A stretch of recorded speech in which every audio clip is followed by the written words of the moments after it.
Whoa. Look at that mess.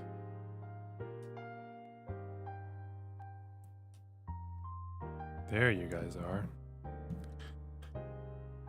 Wouldn't want to exclude you guys from the stream. God. That would break my heart.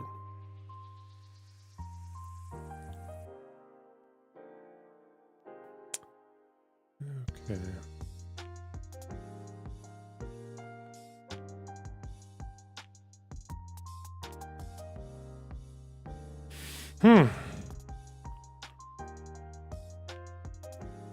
Just dropping by to say aristocracy did say Israel should remain a Jewish majority state and there's no room for Palestinians, so Learning lied about it being edited.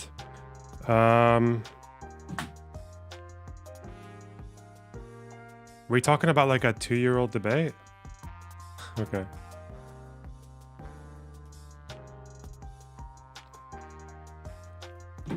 I don't think that's the bit that I said was deceptively edited. I thought the bit was deceptively edited was the one that made it sound like there was some kind of like ethno-nationalist fucking drive for it.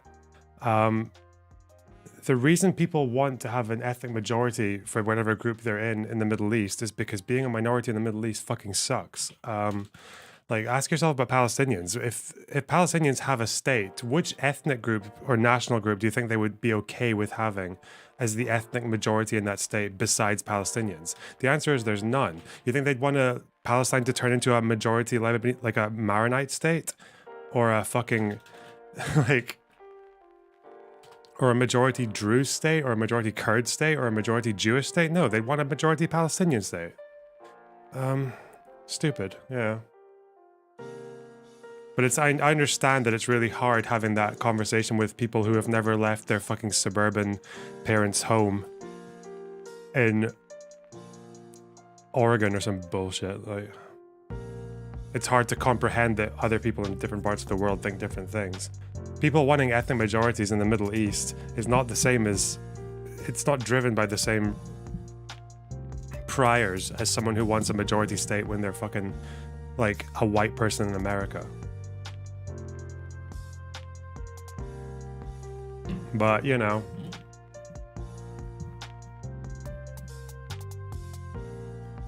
What do you think, Connor Jizzpin?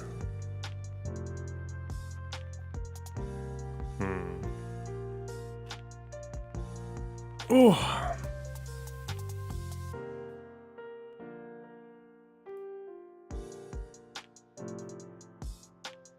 Guys.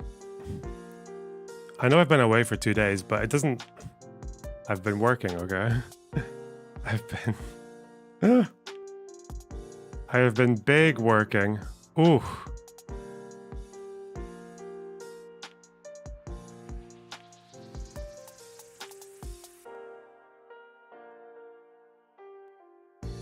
I don't even know where to start.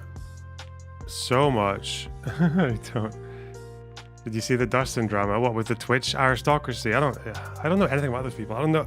Like, Ludwig is just like a name that I hear peripherally and don't know anything about him.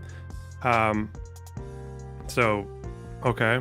I also don't know who else is there. I don't even know any other names. Cutie Cinderella? I know the name. I don't know anything about her. Pokimane? She made cookies? Yeah.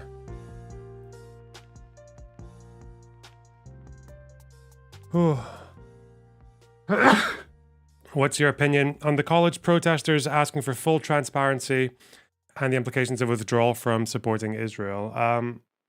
Transparency is if they want transparency on their connections to a country, why not? Yeah. I think blanket boycotts from a university is probably not that helpful, but yeah.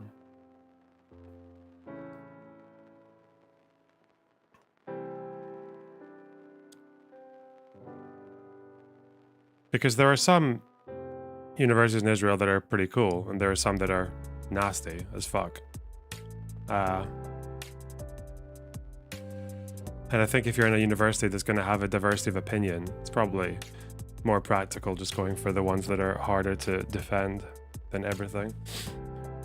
Oh.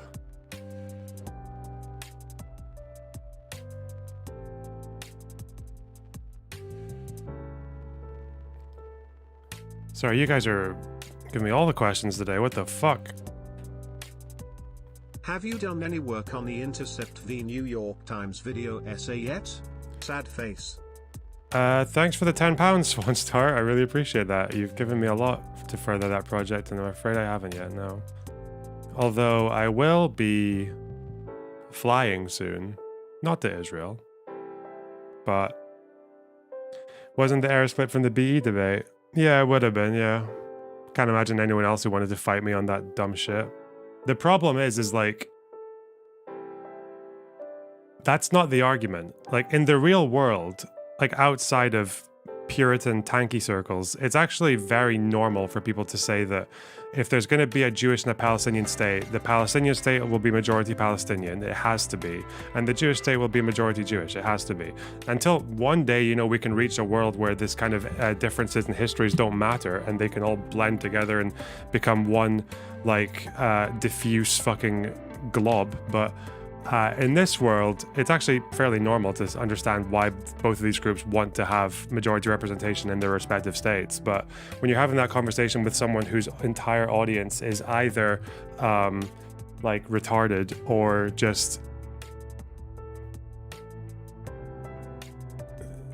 too fucking privileged that the only time they've ever heard about demography is through 2016 videos about white supremacists, then yeah, it's pretty dishonest. Yeah. Is what it is.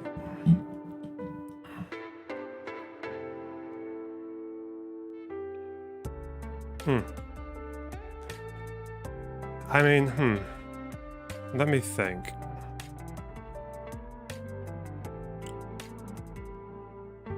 I tell you guys what I've been doing. Oh shit. Denim Central Committee and Hassan Twitch fans are just... I saw that Raheem had taken refuge in Denim's chat. That's where he went. Raheem, the guy who got very, very fucking uncomfortable when he was asked who controls the media. Like, that's a strange thing. I don't think it's like Red-Brown Alliance. I think it's the overlap. It's the union of far leftists, like authoritarian leftists, and Islamic extremists. Like deeply conservative, kind of like almost like contemporary Muslims and contemporary radical Muslims and far leftists. Like they are, oh god. The Red-Green Alliance, yeah.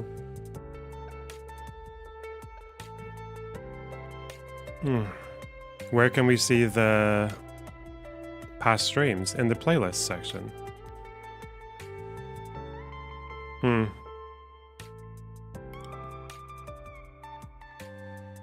Anyway.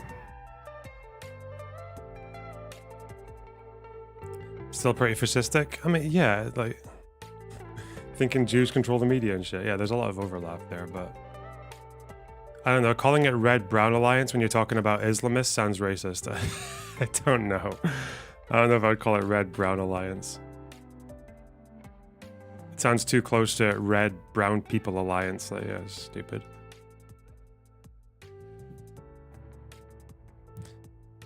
Ooh.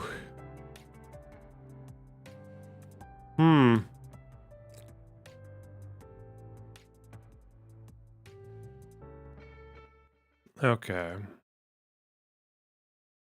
Oh, the Soviet Caliphate. Yeah, I don't know. I said this for a while that people are like, it's... I loved how everyone assumed I'm American. I'm Irish. Yeah, so you're white. Well done.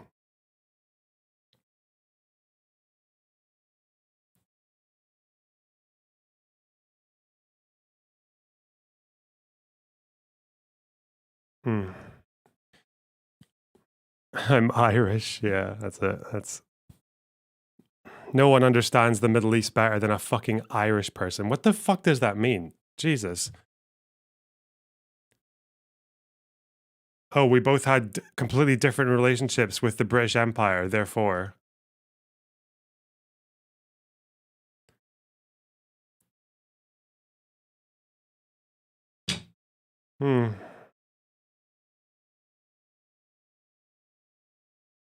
I wonder.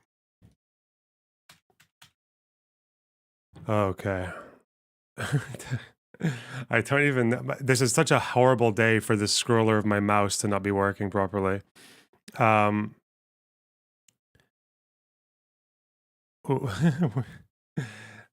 this is 35,000 words. Oh God. Okay. So would it be more Arab socialists and nationalists with authoritarian leftists rather than Islamists?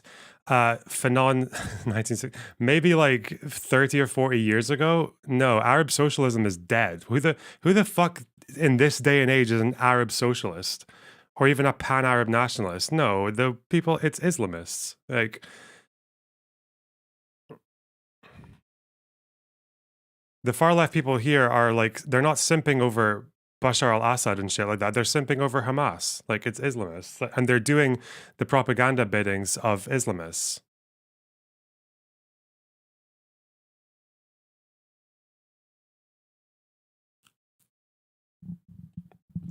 Like people simping for the Houthis and Iran and shit like that. Yeah,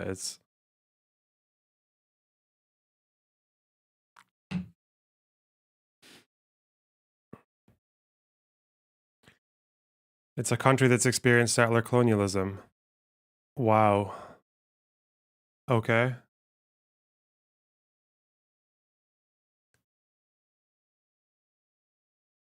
And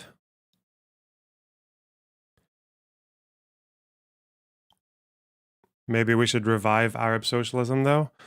I don't think so. Not really. What, like back when it was the Soviets, back in the PLO and Syria and shit like that. Sorry, I want to tell you guys what I've been doing. Fuck me. Oh God. Oh fuck. I knew the thing is with UN reports, especially on the Middle East, I know some of them are fine. Some of them, like their methodology makes sense and they've corroborated their data and all that. But some of them, even if you look at their methodologies, some of them are just like, oh, we asked the health ministry to tell us stuff, or we interviewed some people on the streets in a place where it's very difficult to speak out against your government, like, or we asked the IDF. It's like you're not really. The actual investigative process is a lot more limited than I thought. Or just like the laziness. This is the second time this has happened now where a UN report will talk about the number of militants in a particular event. And I managed to find out that it's undercounted just by looking at the websites of militants. Like, so I decided to go through the whole thing yesterday because in Cast Lead, as you know, there's 2008 war, Gaza. There's this whole dispute over whether or not the 250 odd police and security workers who were killed in the initial strikes, mostly the initial strikes, were civilians or not. Because a police officer, even if they're a Hamas police officer, is a civilian.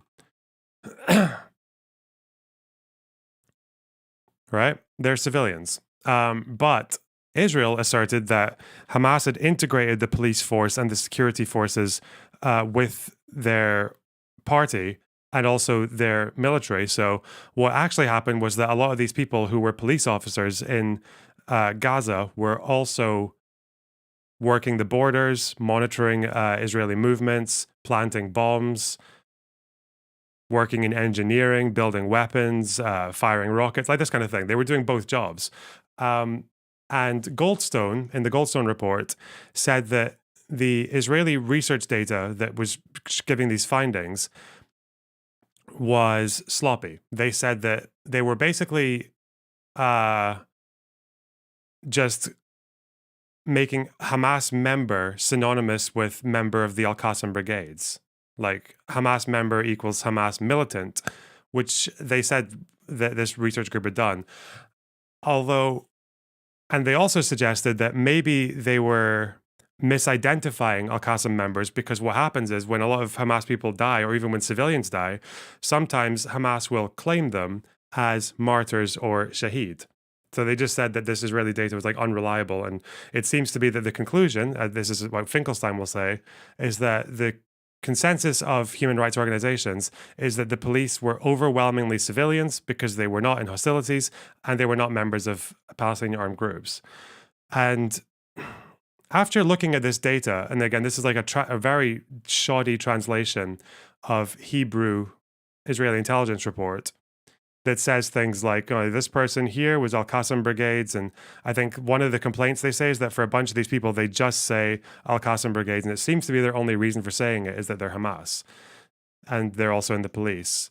So after getting stuck with this data and not knowing where to go from there, I just looked at Hamas's own website, which exists, like the Al Qassam Brigade's website, and matched up some of the names. And lo and behold, a bunch of them match, like very, very closely. So I'll look at this guy in the Orient study. Show you an example. If I go to the Orient study here, page 25, there should be a guy called Mahmoud Fuad Abu Matar. Not that I'm pronouncing any of that properly. Spelling is fucked sometimes because of we're going from Arabic to Hebrew to English, but you can see there, Mahmoud Fuad Ahmed Abu, it says Meter, but it says he was in the Al Qassam Brigades and was killed in an attack on the Marine Police, so at the coast. So I go into this guy's biography. This is the first one I looked at because I just went through the entire list of martyrs, Control F, December 27th, 2008. And here he is, Mahmoud Fuad Abu Matar, and they tell you when he joined the Al Qassam Brigades, and they tell you when he died.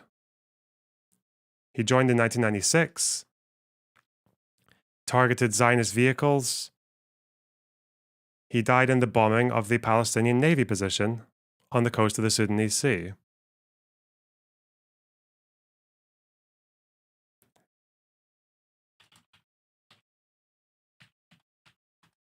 And this is the case for like well over 100 of them, maybe over 150. So it does seem to be the case that whatever the Israeli government said in terms of civilian to combatant ratio for these police forces, they said about 75% of the police officers were Hamas, which would be about, 170? And so far, I haven't done the counting. So far, it seems like the majority of them, at least. Possibly quite a bit more. And then that's not even to mention that Cast Lead lasted 22 days. So not only, 75.2% were activists, mostly members of the Al Qassam Brigades. I can only find Al Qassam Brigades because I don't know how to look for a list of just members. I don't know what Hamas's actual website is for their list of martyred members. If anyone knows what that is, that would be interesting for research on this. But yeah, I just went through, and then I also realized that a certain someone had told me that Israel's still undercounted by looking through this website. And then I realized that some people were not logged on the day that they died. And other people died of their wounds afterwards. And other people survived and got killed later. So the only way to do this properly was to scroll through the Al Qassam Brigade's list of martyrs and match up some of the data, find people who weren't mentioned in the Israeli research study, including director of the Security and Protection Service, so police and security, and then also to find a few deaths that happened outside of the initial strikes. Again, I haven't cataloged all this properly yet. And then also to just find every death from Operation Cast Lead that's listed on this website from the Al Qassam Brigades, which is this. and getting a little profile or how they died or anything relevant information. This one worked in the police, died on January 13th. So this is way after the initial strikes. Any other interesting trivia about any of them? This took me 2 days. 2 probably 8 to 12-hour days, depending on how long my breaks were. So I don't know what to do with this. I'm going to need to archive all of these. I don't know how to archive this many pages at once without destroying the entire internet, like without it looking like a DDoS attack. But it's amazing that Hamas put this information out themselves. The passport site, I don't know, I also need to check translations because the Arabic to English for this one gives me the passport site, which is like a police HQ where people were training. But I also need to double check translations, so this might be where Sundowner can earn his microphone, because I need to know. They have another building that's like a police and security building called the Forum, and there's also a building. There's like a mosque that was near one of the security buildings where like 5 people were hit. It's so interesting, the things that I learned about these fighters. And Hamas put this out there for the entire world to see. This has been public information for like 16 years since Cast led. And to this day, it is still perfectly socially acceptable in academia to say that in Cast led, Israel just massacred a bunch of traffic cops. Because you can cite Finkelstein or you can cite the Goldstone report, and you can say that the evidence that Israel provided that these cops were Al-Qassam Brigade was weak, and therefore Israel just targeted a bunch of civilian cops and called them militants. And you can say that, and you can do your little PhD report or whatever and get a good grade for it, even though it's false by Hamas's own admission. And they've published this in like their obituary. And not only that, but they tell you there are some kind of interesting stories about what these people did as well. It seems to be a lot of these people who even worked in the police they would work in the police, but then they would also be stationed monitoring the borders. They would be launching missiles. They would be building they'd be holding prisoners in the prisoners' tower. They would be manufacturing. Look at this one. Remember that thing about Hamas hiding their infrastructure underneath civilian buildings? Look at this guy's obituary.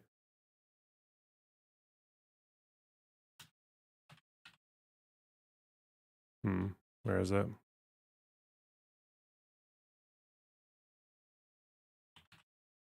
This one here.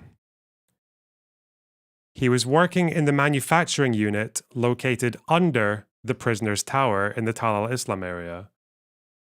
This guy was building weapons underneath what's called a prisoners' tower, like a civilian building for prisoners.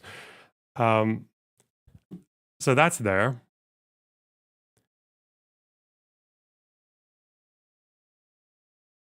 Didn't Israel say they built the tunnels when they occupied Gaza? Nope, they did not build tunnels. Nope. They built a bunker within a hospital for storage space in Al-Shifa. One bunker. Incidentally, that bunker was different from the tunnel that was discovered by the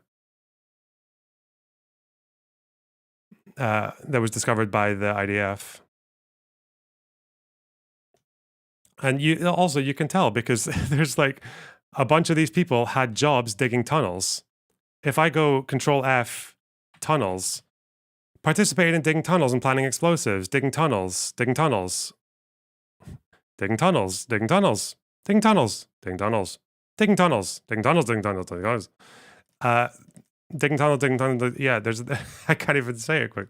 There's a lot of people who dug tunnels. This was a normal job for the Al-Quds brigades.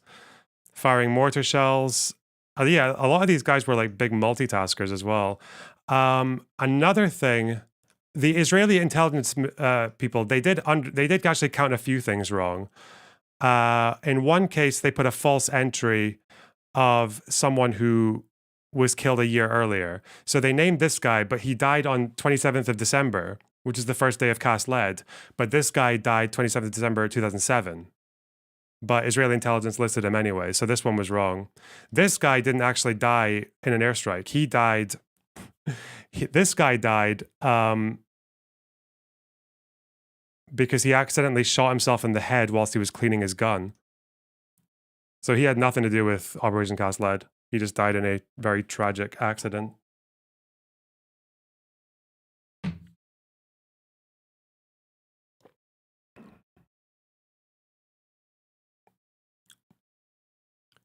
Some people, they described as police and security on the Israeli website, but they actually don't have any mention of it on the Al Qassam page, which again, they might have just not put that detail in for everyone. So some of it is, it's very circumstantial evidence, like, but compared to how did every human rights organization miss this? How did Goldstone miss this?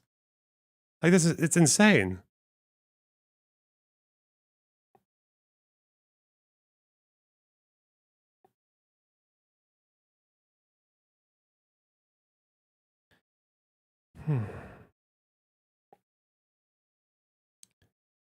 But yeah, I should really have put a little symbol for some of the people who had more interesting stories. There's also people fighting from inside civilian homes. What these guys would do as well is in the middle of the war, I wonder if I can find it for some of these people. In the middle of the war, some of these people would they would go to a site, set up their rocket launchers, launch their rockets, and then they would just like go to the mosque and pray and then come back out, get their weapons and go out again and start fighting.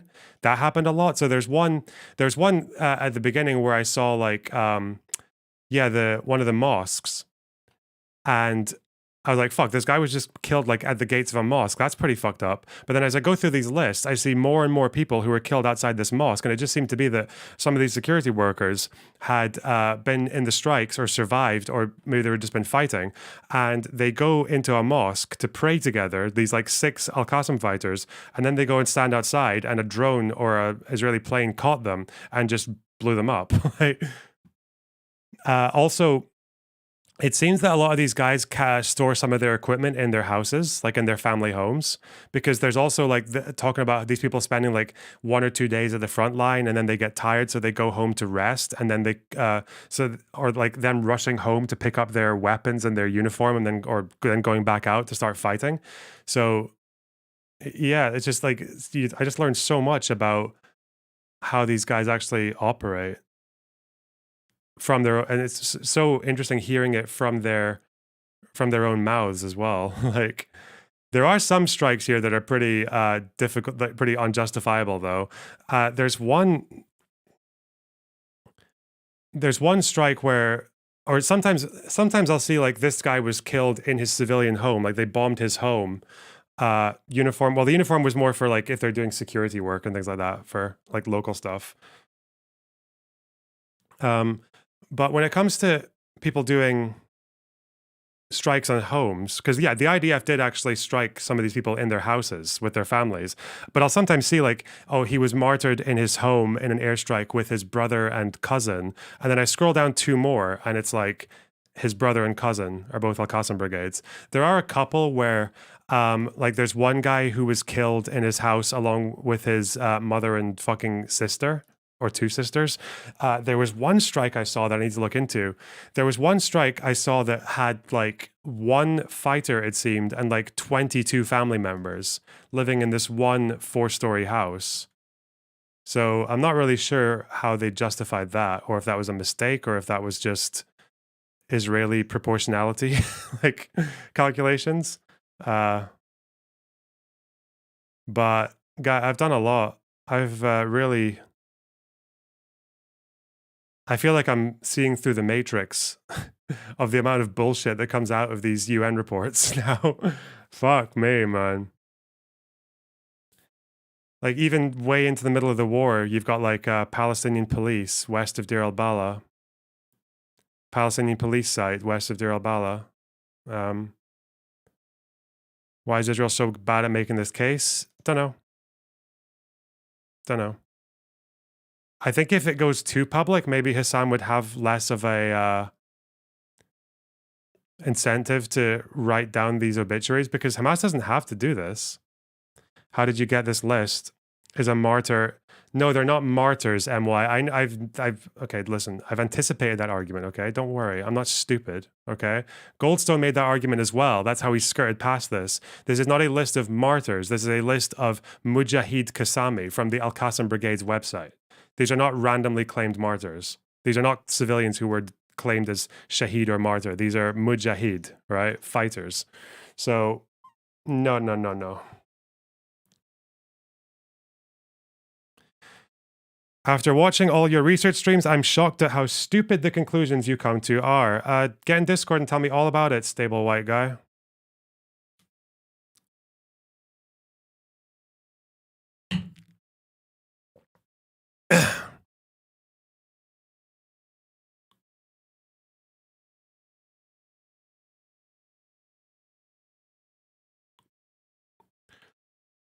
Whew.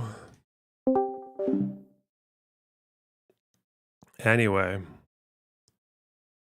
So I have no idea what to do with it. How, like, genocide TV, like, again, after I've just demonstrated you through Hamas's own website that the people who died in this particular event were militants. Okay. What does this have to do with genocide? The fuck? Because now it makes me wonder about this. Makes me wonder about this war as well. Like, fuck. Because not only that, but whilst they were doing this, Hamas were also telling the Goldstone report something completely different. Because Goldstone did interview a Hamas police spokesperson. And this is what happened. On the day, or in the first days of the war, this police spokesperson is quoted in the Arab media saying that this is what he says. He says, an action plan has been taken forward and we have conducted an assessment of the situation and a general alert has been declared by the police and among the security forces in case of any emergency or a ground invasion. Police officers received clear orders from the leadership to face the enemy if the Gaza Strip were to be invaded. Face the enemy, police officers. Goldstone asks him about this.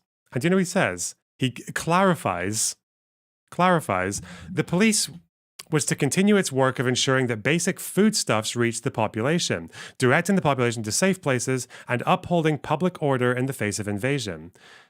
Further stated that not a single policeman had been killed in combat during the armed operations, proving that the instructions have been strictly obeyed by the policemen.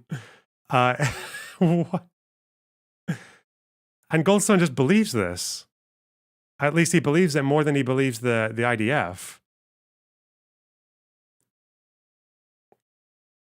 Meanwhile, not a single policeman killed in combat. Meanwhile, if you just go through a couple of these, eventually, if I just pick some at random, we're going to find worked as an officer in the traffic and rescue police. Oh, killed in an airstrike whilst fighting. Palestinian police stationed at the borders, killed in an airstrike. And this guy is not just a police officer, again, just regular, you got pictures and shit. Look at him with a headband, the Al Qassam headband. Just a regular old donut fucking police officer.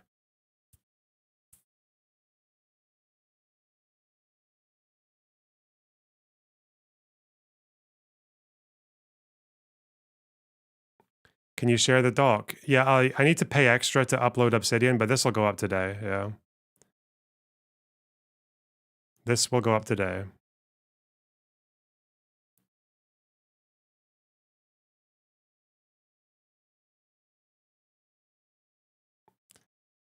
Yeah. So, also, it does give you reason to believe that this isn't every fighter. So, first of all, it doesn't include militants from other organizations, of which there are about 5 that run around Gaza. It doesn't include PIJ.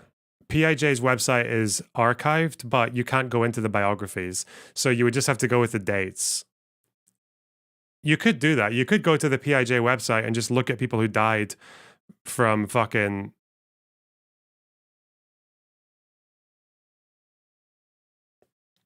What'd you call it?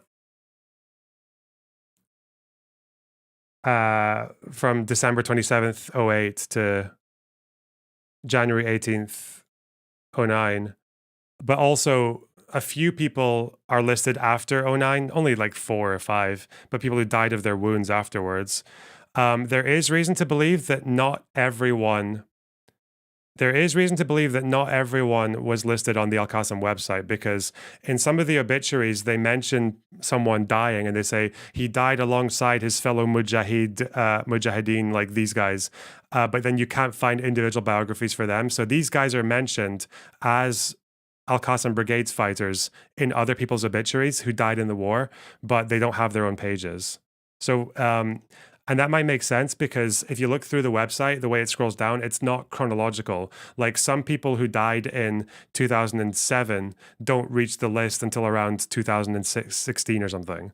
So this is a bare minimum.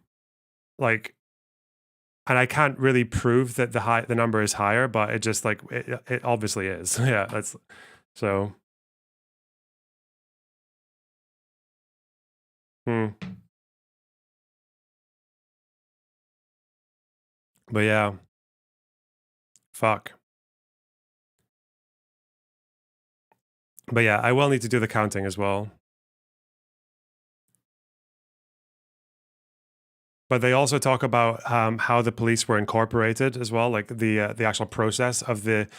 But yeah, I think one of them they call it the executive force. I think is the Arabic to English translation, but I police security and protection headquarters. I need to. What I need to do is I need to find out. I need to find out how all these terms translate properly, because it might say it's called the passport site, but I don't actually know if that's the exact translation, because passport headquarters, which is apparently one of the police buildings where a bunch of people were doing like a police and military training course, where a bunch of them died.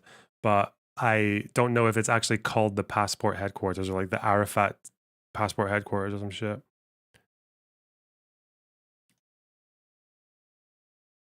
Qassam Security Support Service. Yeah.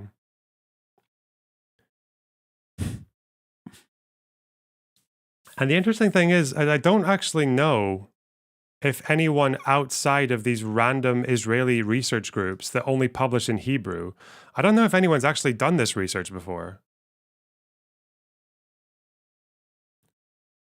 Which is probably why people like Finkelstein have been able to monopolize the discourse on Gaza for the last 20 years so effortlessly, is because if you do just go off of human rights reports, like UN reports, you would not know any of this.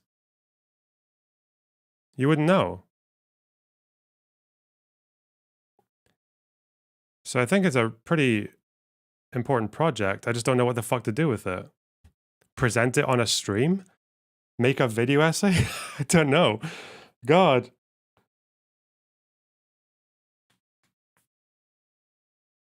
Ugh. I also haven't done the counting. It could be the case that they did undercount. So, but I think I also need to organize these names, because right now it's random, or it's really in order of the as it's listed on the website. Just publish it. Yeah, I know, but I obviously need to do some cataloging. Need to go to the UN and say, "How dare you?" Yeah, true. Oh.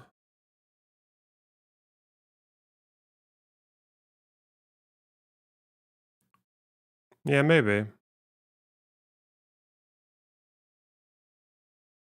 Auto order in Alphabet. Get William Hack to make a spicy takedown video. Yeah, possibly. But I don't know. It's still limited research though, because the how many? I think I probably went through about 300 or 400 names, but everyone, including the UN, I think agrees that the number of militants who died is higher than that. I think in this war, maybe. Actually, I don't know. Maybe they do put it around there. But the whole dispute is over whether or not these 250 police and security guys. The dispute is whether or not they. Yeah, the dispute is whether or not they were mostly civilians or not.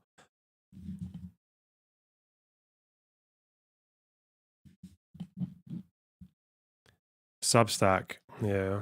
Fuck, man. I don't know. I'm still just in awe of the entire of the entire process. Eek. I'm still just flabbergasted by the whole thing.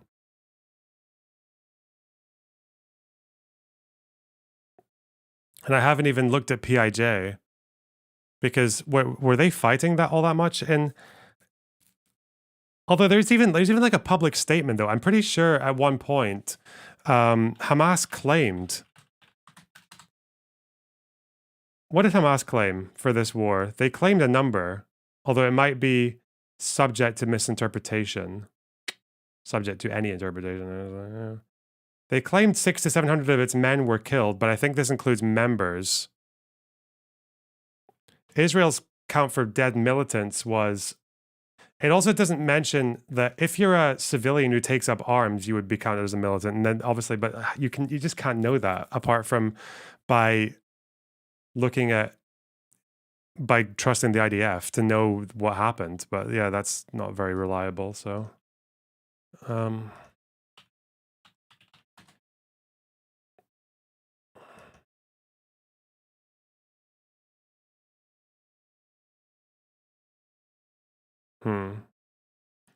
Let's see what Mr. Archive says about...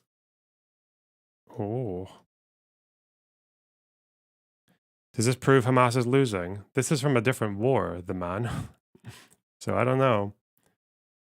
Hamas claimed 600 to 700 of its militants were killed, but then if you look down here, I think they specify, they say they lost 250 people from police command, 150 security personnel, and 200 to 300 Al-Qassam members.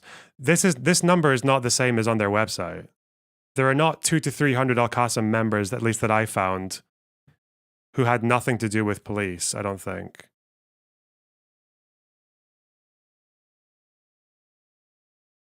But again, there are names, like, these are the only names I could find because they were referred to in other obituaries. So we know that not every fighter gets an obituary.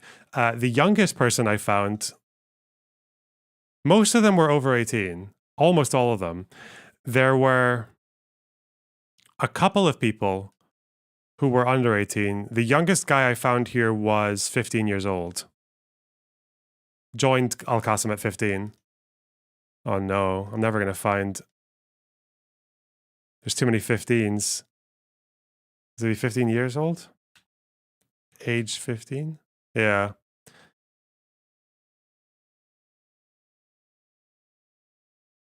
Actually, yeah, joined Al-Qassam in 2007, born 1992, this guy.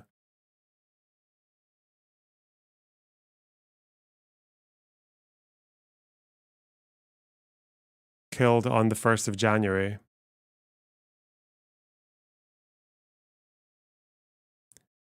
He was not 15 years old when he began urging his father and those he knew to join the ranks of the Qassams, as he was able to do.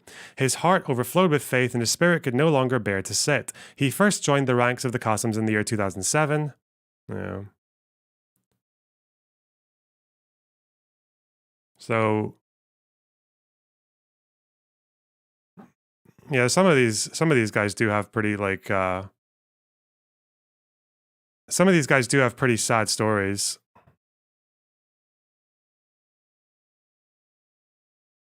Like, I feel bad for a lot of them. There's one guy who got killed in one of those security station bombings. And he was actually planning on going home early because he was waiting on a response from a woman that he'd proposed to. And obviously never got home to get the response. Yeah, there's a few pretty... And, like... I feel like almost all of them are refugees. Like, not original Gazans from pre-48, but people who grew up in Jabalia or any of the other refugee camps or Deir al-Balah. Like, yeah. Like, they all have their whole story about their family fleeing in 48 and all that.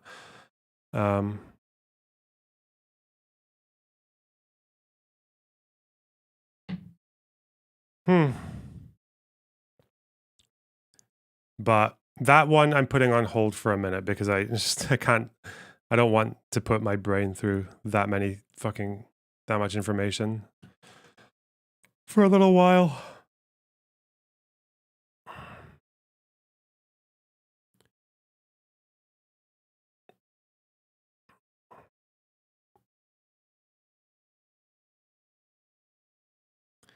But I I did a little bit of this for the Great March of Return as well. I haven't counted this yet to find a percentage of how many of them were militants. I think the trying to find out how many affiliates there were is like it's not worth it, because one, being an affiliate doesn't matter. If you're an affiliate, you're a civilian until you attack a military objective. Like that's it. So, but militants, I was able to find a few more.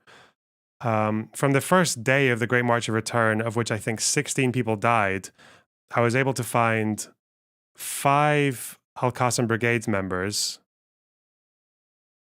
1 Islamic Jihad dude, and 1 DFLP.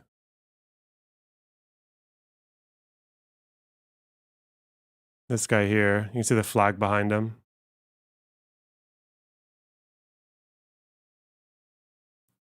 And this is from I was trolling through Arab media Twitter accounts because that's the only stuff that's still there. The Israeli intelligence reports grabs so much of their information from Facebook, but all these Facebook posts are just not there. I was like reverse image searching a bunch of pictures, but yeah, they don't exist anymore. Pages that are just lost to the world. But yeah, this guy, prominent leader in the Democratic Front, DFLP, martyred on the doorstep.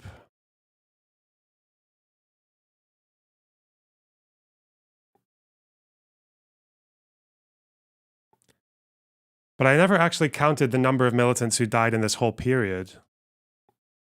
Al Qassam Brigades, I think on the 14th, which was the big day when 60 people died, 25 of them were Al Qassam, 3 were PIJ, and the others they're most likely affiliates, which would mean civilian, but like they might have been militants, and it's hard to say because Hamas claimed 50 members.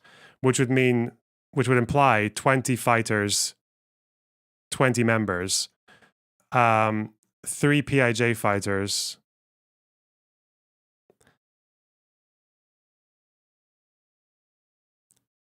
But there are some names here who are not Al Qassam brigades, like they're not on the Al Qassam website, but they're buried wearing an Al Qassam brigade's headband. So I don't know. This is like very circumstantial evidence. I don't know how normal it is because most of the people who are affiliates who are buried in Hamas flags don't have the headbands, but some of them did, even though they're not on the Al Qassam website. So I don't know what that means. Like, I have no idea of knowing their procedure, whether it's just like they were aspiring to be an Al Qassam brigade or they were training to become one. They were like, yeah, or they just had a relative who was one. Yeah, it's hard to say.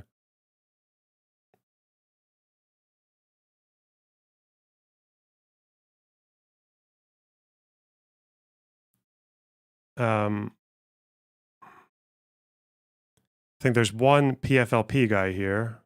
Where is he? Oh, from 12th. Yeah, there's a PFLP guy here. From one of the smaller confrontations. Killed by a treacherous Zionist bullet, participating in the Friday Al-Aqsa Intifada east of the Central Governorate, October 2018. I think he's also listed in here. Oh yeah, there's like a Middle East Eye thing that talks about him. Yeah, him. PFLP announced his death afterwards. Great March of Return. There is another PFLP guy, but oh yeah, this is out. And then outside of all the main dates, because the human rights report focused mainly on 3 dates. If you look outside of them, there's a few more Al Qassam fighters here. Another PIJ guy, so 5 in total for the whole period. And this guy, again, this is like circumstantial evidence. I don't know what it means for this guy to be listed on a Tanzim news website. Tanzim is like the militant wing of Fatah, but I don't know what that means about his background or what he was actually doing. But definitely seems to be a Barghouti, Fatah militant guy, fan. I think there was one guy claimed by the Al-Aqsa Martyrs Brigade that I could find. Israeli intelligence said there were maybe 6, but it's pronounced Al-Qassam. Oh, this is not Tanzim, it's an Iranian website. Oh, there you go. So it's nothing to do with Tanzim. Okay.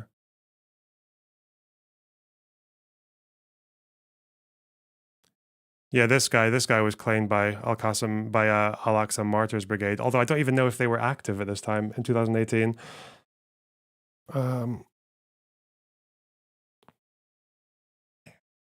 But it does say he was in the front rows.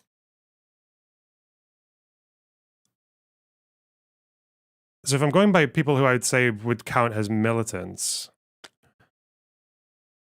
you would get, what would you get?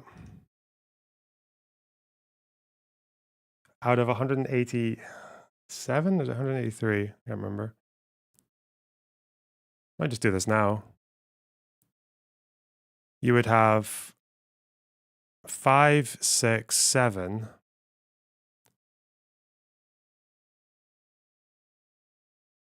32, 35. The PFLP guy was here, 35.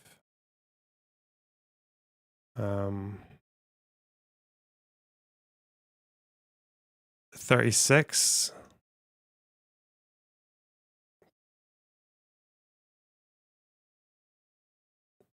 37, 38.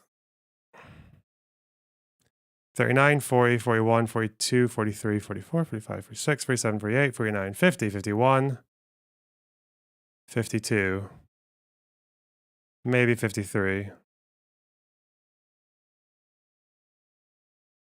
So if I do a calculation of that,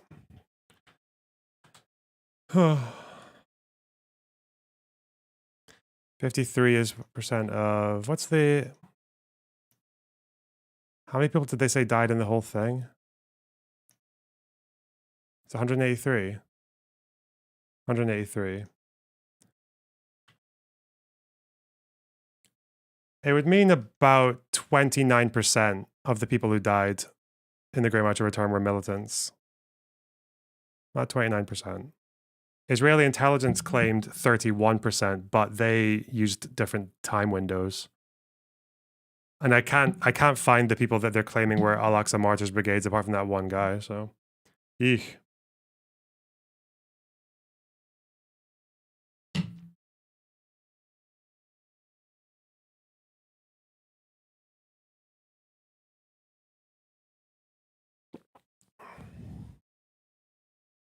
So, oh yeah, and also this Human Rights Report just doesn't mention it. It mentions biographies. So if I look at this guy, for example, this is also, again, just a very black-pilling thing. Very, very black-pilling. Because this is the gold standard for knowing about what happened at this event. If you're in academia or something like that, this is the report you would go to. And if you go to like page 123, the killing of Tahir Madi, 24-year-old from Al-Shati refugee camp. ISF shot him in the torso at 12 p.m. when he was roughly 300 meters from the fence.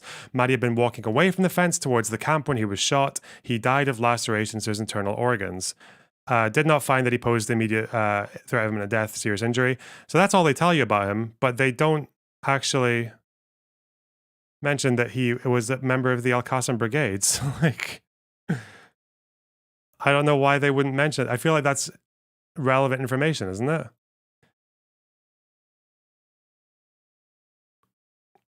And they do this for a few of them.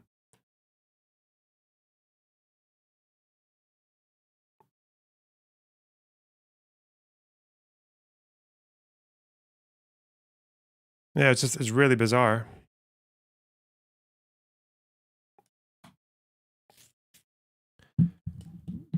It shouldn't even matter to them because their whole opinion is that even if you're a militant, these guys say that if you're a militant, you still have civilian protections as long as you're not like threatening anyone, right? That's what they say. But the way that they describe participating in hostilities, the way they define that, doesn't really make sense to me unless you're like a pacifist. But that's probably what I want to look at first. I want to look at how these guys, how human rights reports versus like other international law will define what a militant is. I know there is legal dispute over if you're party to an armed conflict, there's a dispute over whether or not you can be targeted at any time or if you have to actually be doing something. That's one of the disputes I've got right now. So I might look at, there's an ICRC thing that I wanted to read here about what constitutes participation in hostilities. I think that'd be a good place to start because this is mentioned in the Human Rights Report, but they don't tell you what's in it. Like they just mentioned the ICRC tells you about proportionality and shit like that. So they have a whole paragraph here about like a guideline on what constitutes participating in hostilities. So I wonder if they can give us any clarity. So I'll read this first. It's quite short.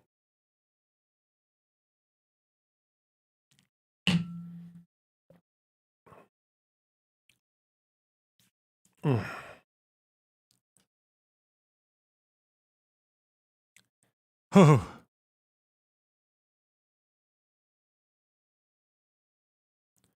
Who's this? Hello? Hey, how's it going? Good, how are you? Not too bad. Um, so I normally don't do this shit. I'm kind of just a lurker, but this whole conflict has been fucking crazy. So many armchair fucking generals out there, it's fucking insane. I get full disclosure, former US fucking Marine infantry 0311 if any of you fuckers want to fucking know any of that for MOS. And I guess what made me want to come on here was the history speaks motherfucker. Because Okay. he call out specifically talking about that 16-year-old boy that got killed, and he's like, oh, you know, even the Marines wouldn't do that. That's not entirely fucking true at all. I honestly know a few that would hands down take that shot. They were talking about the 14-year-old girl who was trying to cut the fence. Yeah. It was something like that, yeah. What's the justification for doing that as a Marine? Well, I guess you might not even like the fucking answer, but depending on your ROEs and what everything is, you know, going down. So that, I guess that whole situation's a little weird and I haven't looked too much into it. But if there's like 30,000 motherfuckers and a bunch of people are trying to like fuck with the gate and you don't want anyone, it might be justified. I don't even entirely know, but yeah, like, was it, they gave her warning shots, right? I don't know. I mean, they say they did, but I haven't actually seen the timeline, so. Oh, okay. I was trying to find the timeline. I didn't really see anything. The fucking shit sucks. My But only reason for assuming they gave warning shots is that they managed, like, such a disproportionate number of people who actually got kill shots were militants. Like 29% is what I counted. okay. So it's like if that many people are if that proportion of people are the ones who are entering your kill zone, like your shoot to kill, I'd imagine these are the guys who are less likely to ignore or more likely to ignore warning shots and keep going forward, right? Yeah, most likely, yeah. And if you're right up to and the fence, that probably means you've gone through what I would imagine there's been tear gas, there have been people behind you throwing stones and launching projectiles, there have been rubber bullets getting fired, there have been people around you getting shot. So it feels like, yeah, there's been a lot of warning one way or the other, I'd imagine. yeah, it definitely seems like fucking Israel goes above and beyond of like non-lethal stuff without a fucking doubt. We don't fucking do that at all. We are trained to shoot to kill. There's no such thing as a fucking warning shot in our world. I guess technically the only warning shot is if a fucking car is speeding towards your base or fob or whatever the fuck, and the warning shot is you're shooting the engine block, and then you're lighting up the whole fucking. Just in case, because it could be a VBID, vehicle borne IED. Yeah, I guess the dispute here is whether or not it should have been treated as like a military conflict versus a bunch of civilians trying to reach a border, like doing a border crossing, like an illegal border crossing. No, I do understand that, but like we do know Hamas is a terrorist group, and they will take advantage of any fucking thing to like, yeah, it started off as a peaceful protest. Totally get it. They're gonna take advantage of that. Every single fucking terrorist organization takes advantage of all of this shit. And hence they pretty much did, you know what I mean? They tried to fuck with the gate. They, well, sent fucking kids up there, which that's kind of normal. To be fucking honest with you, it is actually, they view them as expendable. And I have, this is in Iraq, but I have fucking actual like firsthand accounts of some of the shit that has happened in Iraq pertaining to this. Yeah. Like using kids and shit like that. So I haven't looked into that just yet for this particular event. I have seen, so there's one IDF guy saying that they were pushing women and kids forward. I don't know if that's true. Obviously, it's like one person's word, but I do know there was one thing I saw here. Where was it? Fuck, did I not take this down? Oh shit. There was one, fuck. There was a Twitter picture of the fuck. There was this one kid who had walked forward into the buffer zone with a mask and like an onion plant underneath his mask to deal with tear gas. Okay. And the leader of Hamas, Hania, gave him like a reception the next day, like gave him a little photo op and everything, because he was like seen as this kind of iconic hero child. So that at least suggested they were encouraging it. But I need to find it. Fuck. Yeah. Oh, here it is.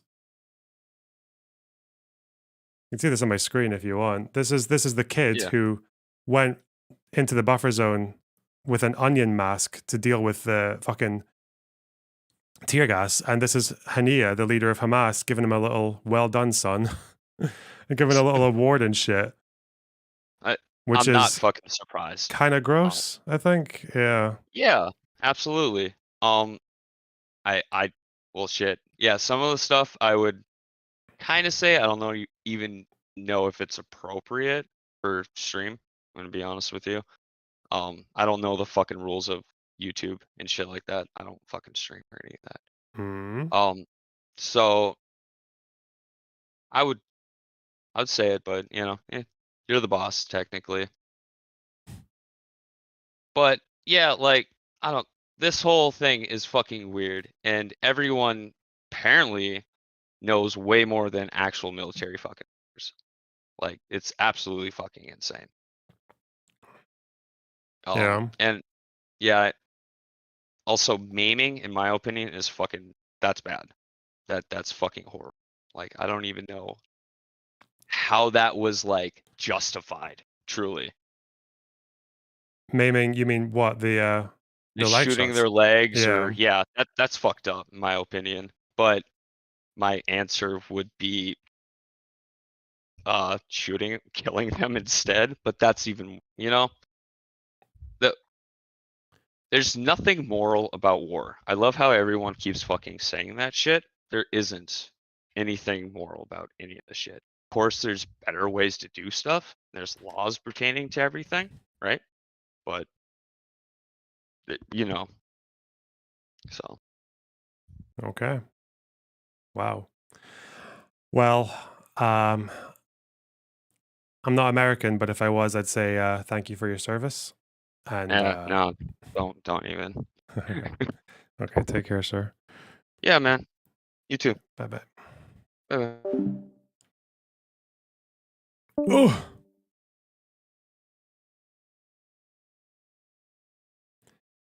Okay. I haven't even got into the leg shots and shit like that. I imagine when I get to that and some of the killings that happened outside of the zone or whatever, like, yeah, I'm gonna start to feel a lot less. That's probably when we're gonna go like fucking, what the hell, IDF mode, but yeah.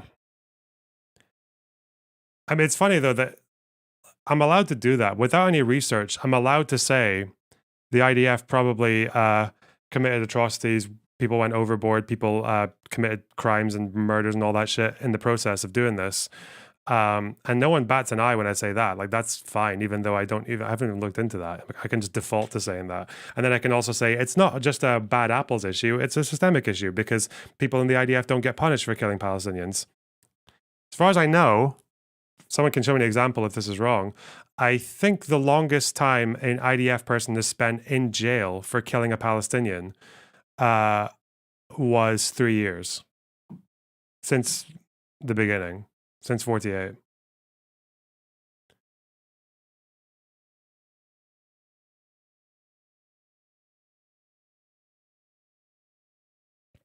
So that's obviously an issue. It obviously leaves a lot of room for people to act beyond their mandate. There was somebody who spent 11 years, but he shot a British dude. He was he was an Arab Israeli IDF guy, wasn't he? So, I mean, that bit's easy, but that's obviously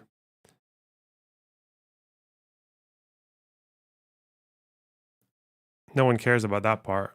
You have to.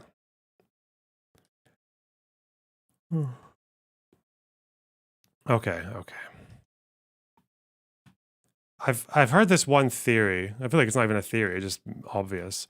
I feel like one reason that the pro-Palestinian side is so much less receptive to criticism of the Palestinian end, I think it's because just like it's not just oppressor oppressed, but it's also a pragmatic thing. It's like Palestinians don't have a state, and they feel like critique can weaken their image on the world stage and weaken their advancement towards statehood. I think that's like a fair argument. Whereas Israelis have a state, so they're allowed to have B'Tselem talking shit about them, and they're allowed to have fucking Standing Together and all these people, like they're allowed to have their new historians and papes and stuff. So yeah, maybe that's the difference. I don't know.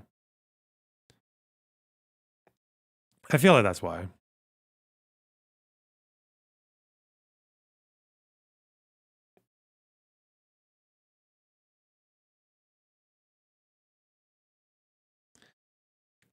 All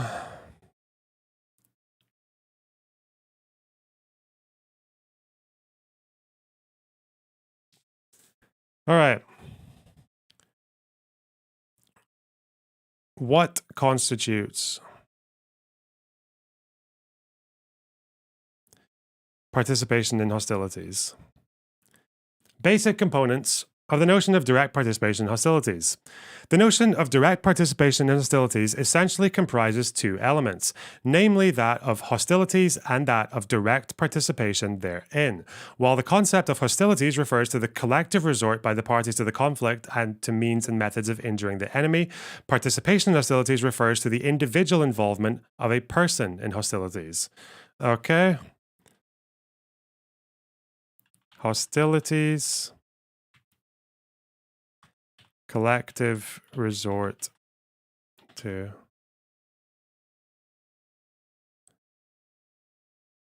methods of injuring the enemy.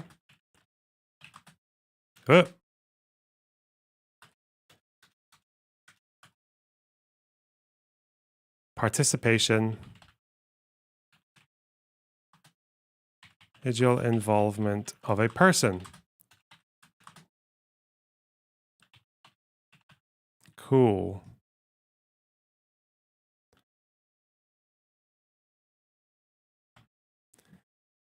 Depending on the quality and degree of such involvement, individual participation in hostilities may be described as direct or indirect. The notion of direct participation in hostilities has evolved from the phrase taking no active part in the hostilities, used in Article 3 GCI 1-4, although Geneva Convention, sorry. Although the English text of the Geneva Conventions and additional protocols use the words active and direct, respectively, the consistent use of the phrase participant directment in the equally authentic French text demonstrate that the terms direct and active refer to the same quality and degree of individual participation in hostilities. Okay. The troops in Northern Ireland.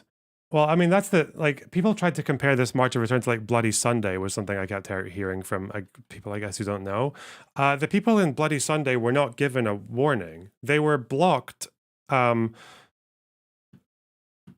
at a particular junction where they weren't really expecting to be blocked. And then the cops there wasn't a warning. The cops just fucking fired on them. The troops, sorry. I don't think that's comparable to this. I don't think it's comparable.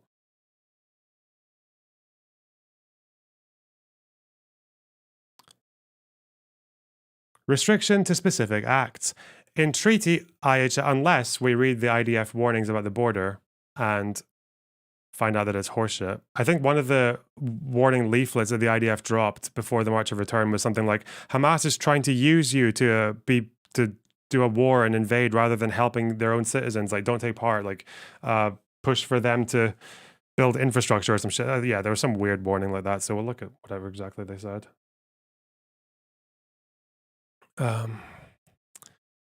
In Treaty IHL, individual conduct that constitutes parts of the hostilities is described as direct participation in hostilities, regardless of whether the individual is a civilian or member of the armed forces. So, that constitutes part of hostilities, described as direct participation, regardless of whether they are is a civilian or member of armed forces. So it's not hard for a civilian to get involved in hostilities, apparently, depending on what those acts are. Whether individuals directly participate in hostilities on a spontaneous, sporadic, or unorganized basis, or as part of a continuous function assumed for an organized force, armed force, or a group belonging to a party to the conflict, may be decisive for their status as civilians, but has no influence on the scope of conduct that constitutes direct participation in hostilities. This illustrates that the notion of direct participation in hostilities does not refer to the person's status, function, or affiliation, but to his or her engagement. Okay, this is why finding out the number of affiliates doesn't actually matter. It might matter for making a political point, but finding out how many of the people involved in the March of Return were Hamas affiliates is not important. Okay.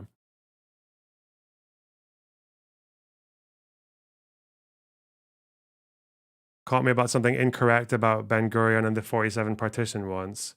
Are you the person that sent that quote of him saying that the partition is not permanent or whatever? Even though he said it, I'm pretty sure he said it like after the rejection, no? After knowing it was going to get rejected? Anyway, I don't think that matches exactly what I was looking for, but maybe, I don't know.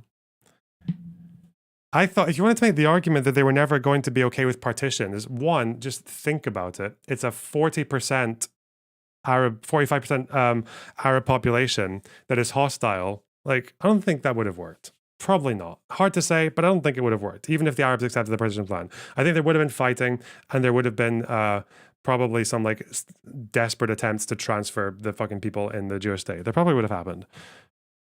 Can't say for sure. It would have made Israel look a lot worse, but yeah.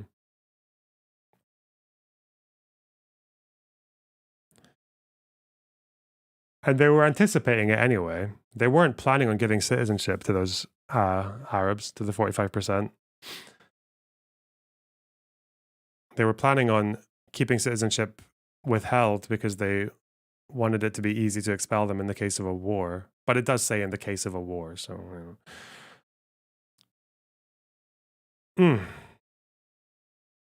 Anyway, sorry. This illustrates the notion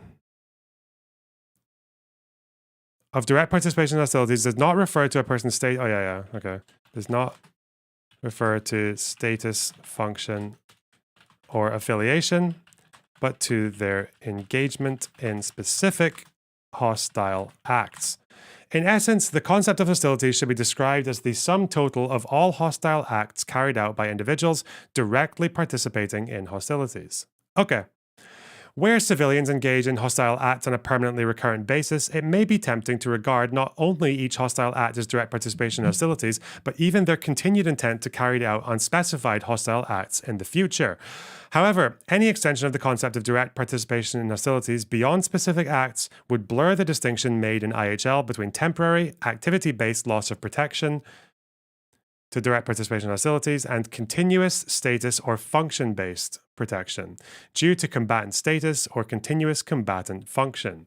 This is the idea, like continuous combatant function, which is the if you go out, launch some rockets, and then go home, you're still a military target, even if you go home for a snooze. If you're going to go out the next day, right? Not to be confused with reservists. Reservists are actually, they become civilians, like they engage in civilian life, but let's see. In practice, confusing the distinct regimes by which IHL governs the loss of protection for civilians and for members of state armed forces or organized armed groups would provoke insurmountable evidentiary problems. Those conducting hostilities already face the difficult task of distinguishing between civilians who are and civilians who are not engaged in a specific hostile act, direct participation in hostilities, and distinguishing both of these from members of organized armed groups, continuous combat function, and state armed forces. Okay. In operational reality, it would be impossible to determine with a sufficient degree of reliability whether civilians not currently preparing or executing a hostile act have previously done so on a persistently recurrent basis and whether they have continued intent to do so again. Basing continuous loss of protection on such speculative criteria would inevitably result in an erroneous or arbitrary attacks on civilians, thus undermining their protection, which is at the heart of IHL.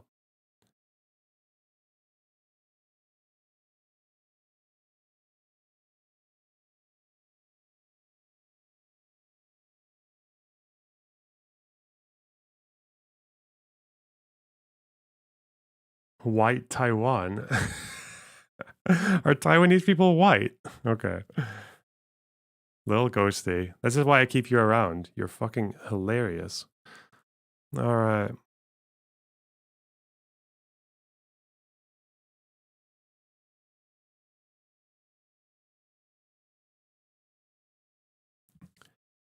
Oh, whoever wanted to archive all the shit, DM me on Discord. I'll give you the PDF. Someone said they wanted to archive everything. If they know a quick way to do it, then go nuts. I'll do it myself tonight, I think, but you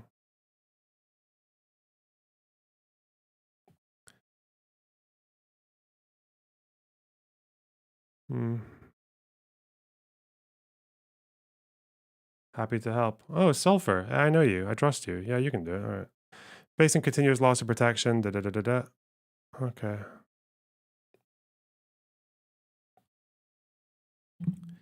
The concept of direct participation in hostilities must be interpreted as restricted to specific hostile acts. So I want to know what these hostile acts are. Okay. The notion of direct participation in hostilities refers to specific hostile acts carried out by individuals as part of the conduct of hostilities between parties to an armed conflict. It must be interpreted synonymously in situations of international and non-international armed conflict. The treaty terms of direct and active indicate the same quality and degree of individual participation in hostilities. Okay. I also wonder, I think this paper apparently answers questions of what happens if someone is running away, like that kind of shit, like retreat, yeah. Okay, 1 second.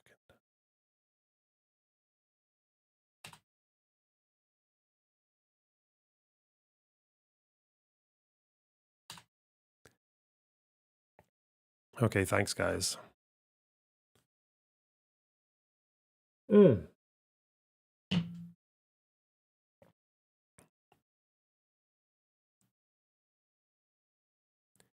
Constitutive elements of direct participation in hostilities. Okay. Direct participation, specific act. The act must be likely to adversely affect military operations or military capacity of a party to an armed conflict, or alternatively to inflict death, injury, or destruction on persons or objects protected against direct attack. Okay, I'll take these down.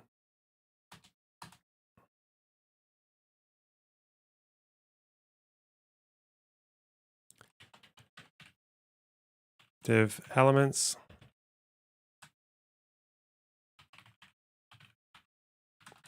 This is what I wanted to know. Wow, incredible typing, Loaderbox. Okay.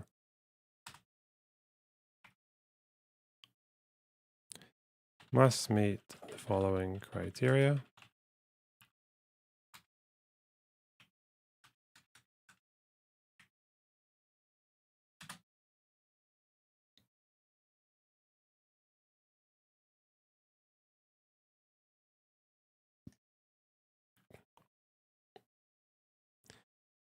Which document is this one? What, the one I'm reading or the one I'm filling out?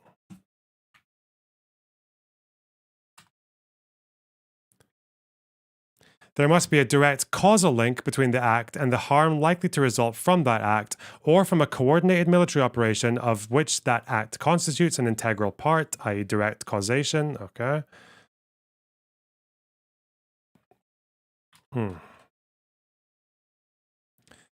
And the act must be specifically designed to directly cause the required threshold of harm in support of a party to the conflict and to the detriment of another.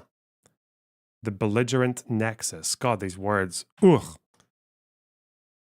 Don't we just love all the legal wording? Doesn't it make you so cum? All right.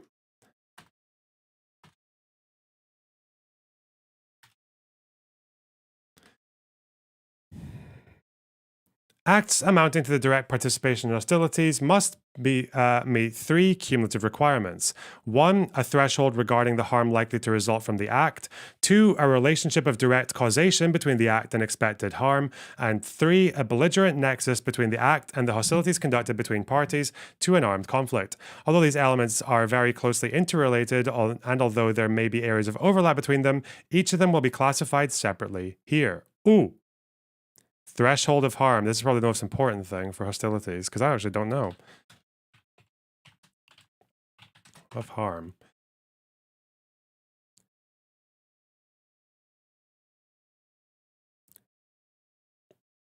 In order to reach the required threshold of harm, a specific act must be likely to adversely affect the military operations or military capacity of a party to an armed conflict, or alternatively, to inflict death, injury, or destruction on persons or object protected against direct attack.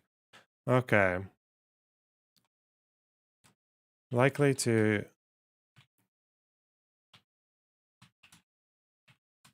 operations capacity of a party, or to inflict death, injury, or destruction on protected persons and objects.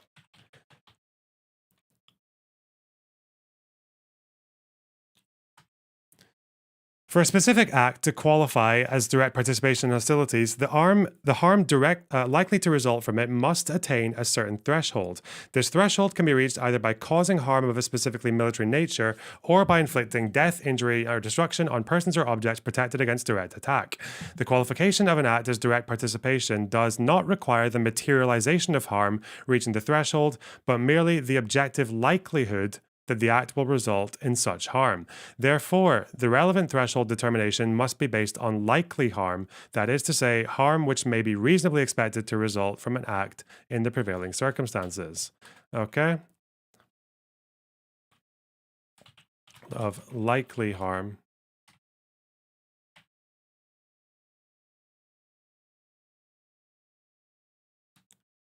A harm may be reasonably expected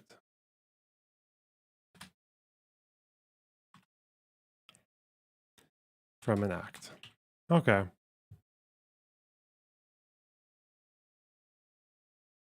Of the act.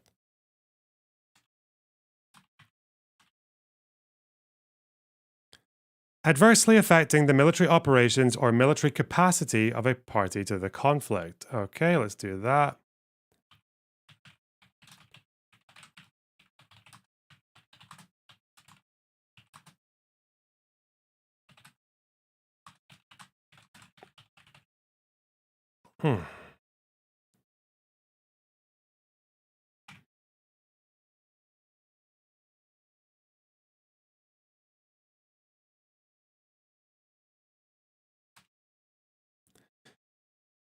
When an act may reasonably be expected to cause harm of a specifically military nature, the threshold requirement will generally be satisfied regardless of quantitative gravity.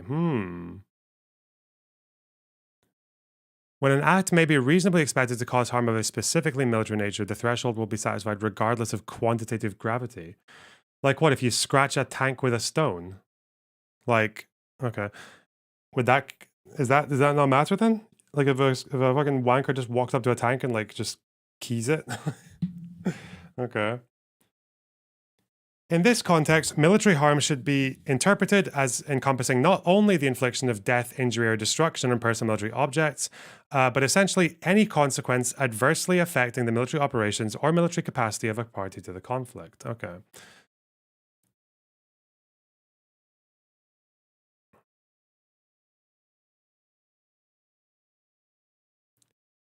For example, beyond the killing and wounding of military personnel and the causation of physical or functional damage to military objects, the military operations or military capacity of a party to the conflict can be adversely affected by sabotage and other armed or unarmed activities restricting or distributing deployments, logistics, and communications. Adverse effects may also arise from capturing or otherwise establishing or exercising control over military personnel, objects, and territory to the detriment of the adversary. For instance, denying the adversary the military use of certain objects, equipment, and territory, guarding captured military personnel of the adversary to prevent them from being forcibly liberated, and clearing mines placed by the adversary would reach the required threshold of harm. Clearing mines.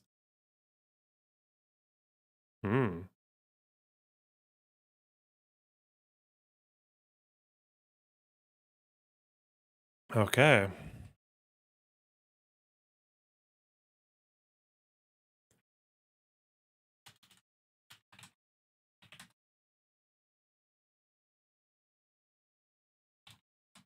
Stream suggestions, okay.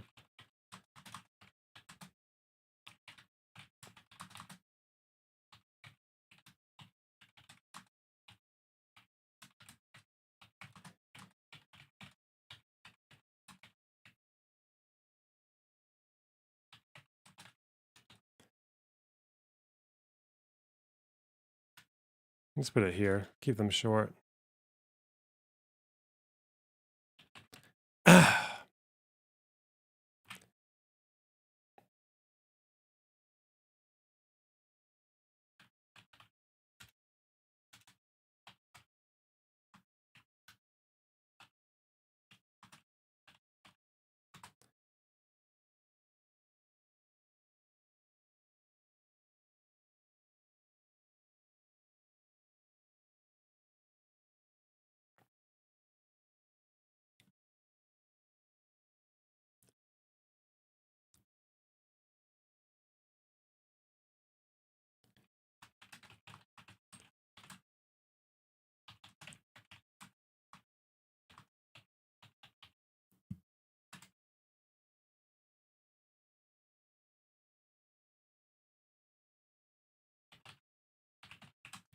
Whoops. Okay, sorry, Sundowner. That link is not working right now. Okay.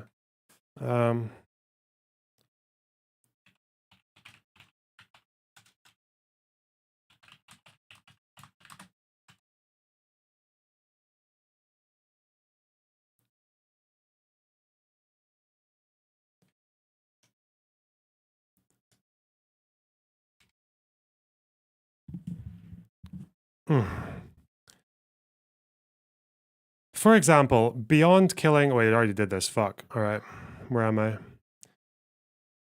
For instance, denying the adversary the military use of certain objects, equipment, and territory, guarding, electronic interference with military computer networks could also suffice, whether through computer network attacks or computer network exploitation, as well as wiretapping the adversary's high command or transmitting tactical targeting information for an attack. Why don't you research on your own time so you can focus on entertainment on stream? Because people seem to enjoy the research. I don't know. The one thing I didn't research on stream was gathering all those names, because that would have just driven everyone insane, or me insane. But I think it's, if people like this, I'm happy to do this. I also like doing it as well because it keeps me focused. And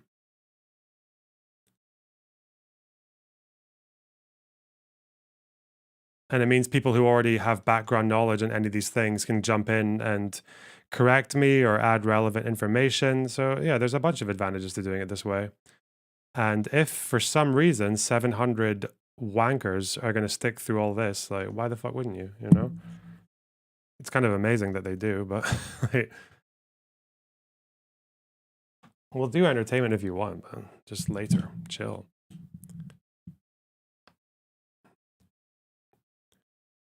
Okay.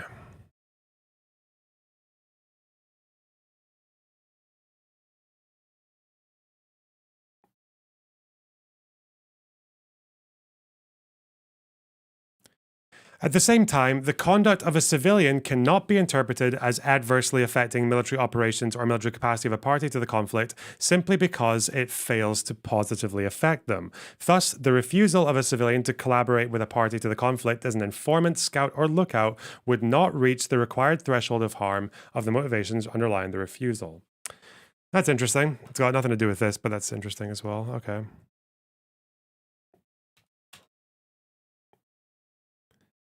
Inflicting death, injury, or destruction on persons or objects protected against direct attack.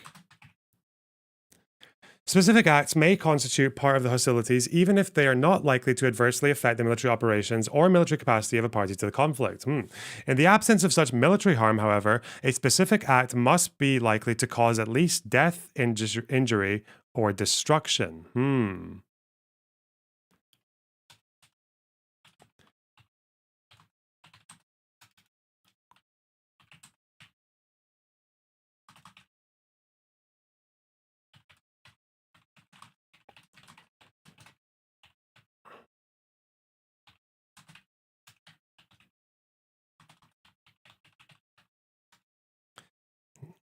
Now, what's interesting here is destruction of what? Is there a threshold for destruction? Because, okay, the most uncontroversial examples of acts that can qualify as direct participation in hostilities, even in the absence of military harm, are attacks directed against civilians and civilian objects. The quote was after the war began. That's what I thought, yeah. I didn't know it was after the war began. I thought it was after the rejection of the plan. But the rejection of the plan was when the war began. So, all right. Fuck. Ow.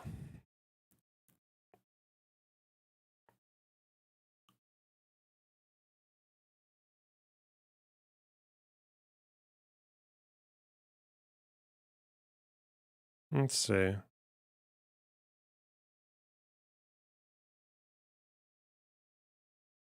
Death, injury, destruction. The most uncontroversial examples of acts can qualify as direct participation in hostilities, even in the absence of military harm, are attacks directed against civilians and civilian objects.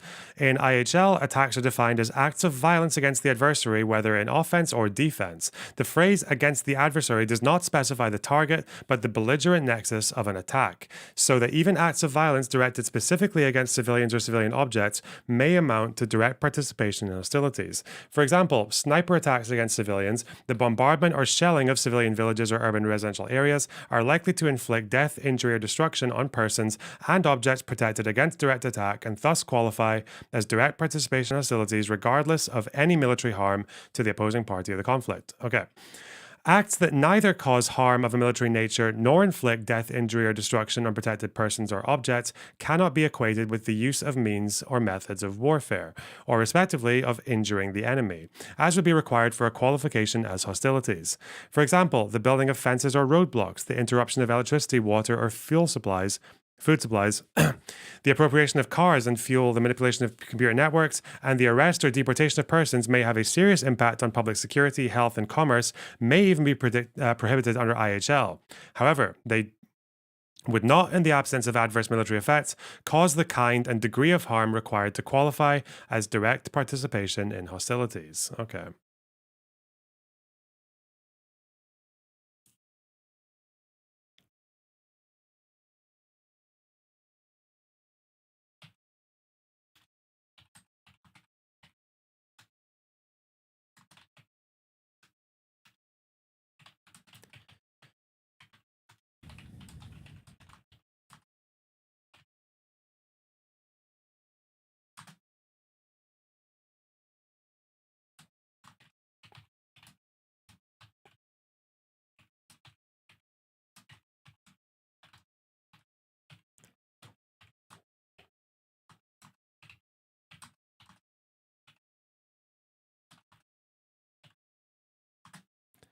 One day I will learn how to type that word properly and quickly. Okay.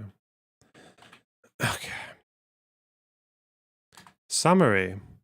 For a specific act to reach the threshold of harm required to qualify as direct participation in hostilities, it must be likely to adversely affect the military operations or military capacity of a party to an armed conflict. In the absence of military harm, the threshold can also be reached where an act is likely to inflict death, injury, or destruction on persons or objects protected against civilian attack, direct attack. In both cases, acts reaching the required threshold of harm can only amount to direct participation in hostilities if they additionally satisfy the requirements of direct causation and belligerent nexus. Okay. Direct causation is when you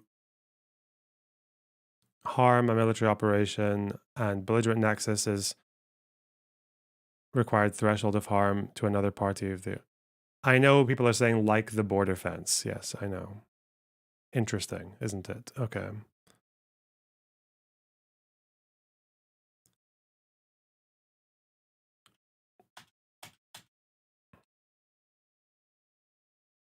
Let's just close some of this shit. Direct causation.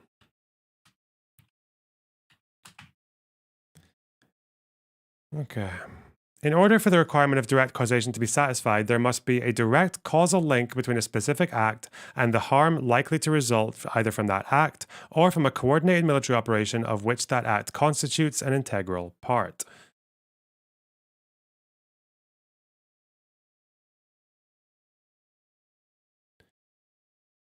Conduct of hostilities, general war effort, and war-sustaining activities. The treaty terminology of taking a direct part in hostilities, which describes civilian conduct entailing loss of protection against direct attack, implies that there can also be indirect participation in hostilities, which does not lead to loss of protection. Indeed, the distinction between a person's direct and indirect participation in hostilities corresponds at the collective level of the opposing parties to an armed conflict, to that between conduct of hostilities and other activities that are part of the general war effort or may be characterized as war-sustaining activities. Generally speaking, beyond the actual conduct of hostilities, the general war effort could be said to include all activities objectively contributing to the military defeat of the adversary: design, production, and shipment of weapons and military equipment, construction of repair roads, ports, airports, bridges, railways, and other infrastructure beyond, outside the context of concrete military operations, while war-sustaining activities would potentially include political, economic, or media activities supporting the general war effort, political propaganda, financial transactions, production of agricultural or non-military industrial goods.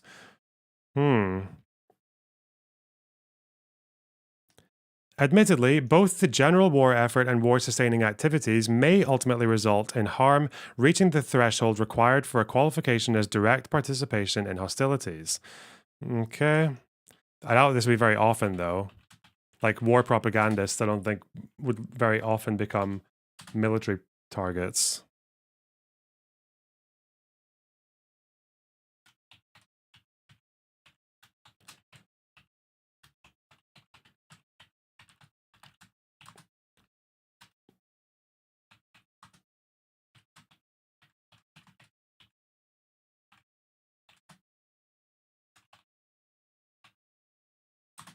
Some of these activities may even be indispensable to harming the adversary, such as providing finances, food and shelter to the armed forces, and producing weapons and ammunition. Have you heard that r/OKBuddy Vouch is mad at you? No, don't really care.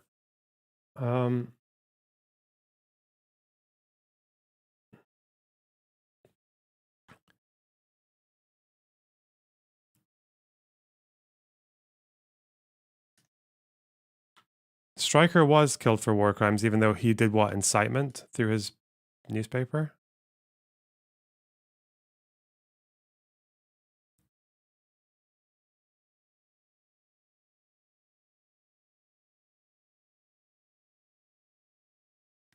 They're being regarded about Cookiegate.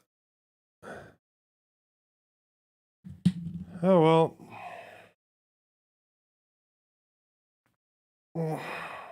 I don't even know who's on that Reddit. Like who it involves. I don't know. Reaching the threshold for direct participation. Some of these activities may be indispensable to harming the adversary, such as providing finance, food, and shelter.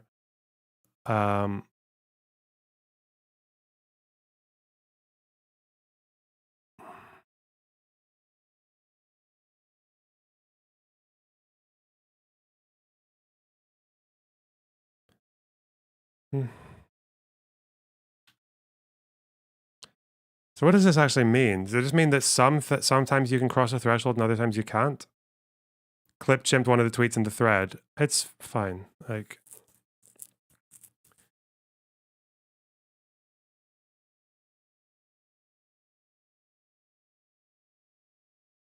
you reach a point of no return where the goal is not to understand what you're saying, but just to take any fragment of what you're saying and as another reason to keep attacking. That's it. Like, there's no fucking point in dealing with those people.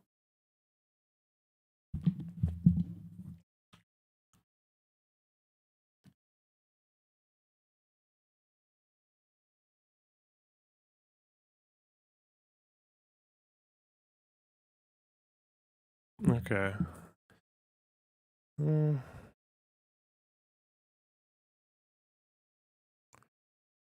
Indispensable. I don't get what they're saying here. They're just saying that some of these acts can cross the threshold, but other ones wouldn't. Okay, well, I'll just say others, it seems. Would merely build the capacity to cause.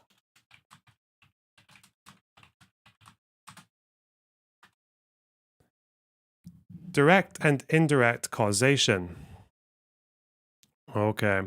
For a specific act to qualify as direct rather than indirect participation in hostilities, there must be a sufficiently close causal relation between the act and the resulting harm.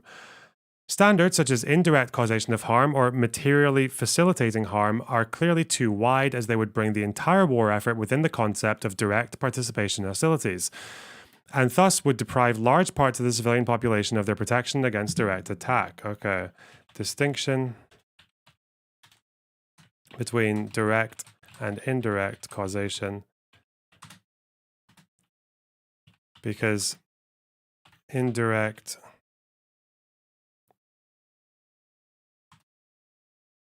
would be too broad and would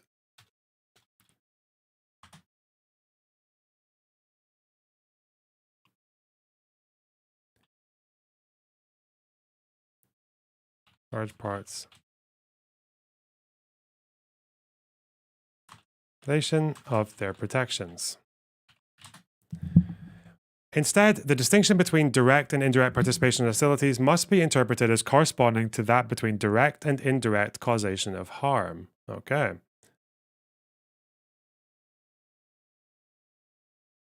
In the present context, direct causation should be understood as meaning that the harm in question must be brought out in one causal step. Okay.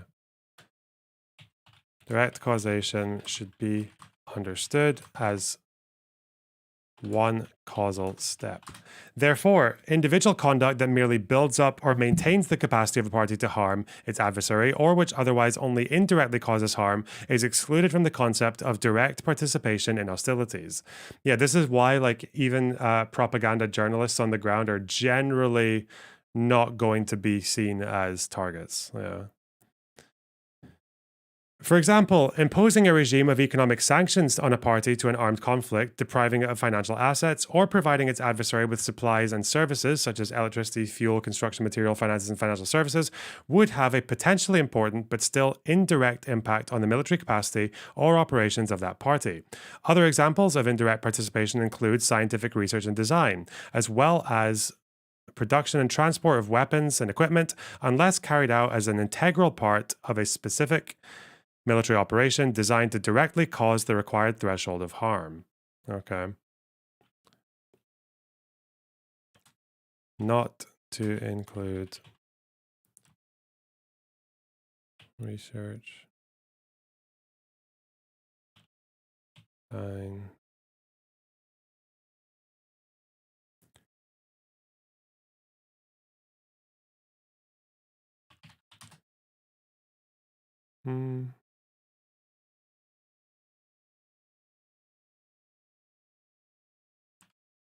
finances, electricity, fuel, etc. Unless carried out an integral part of a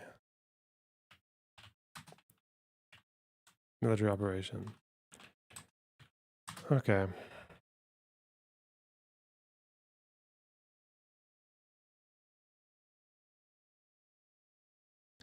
This is interesting. It's hurting my head. Ooh.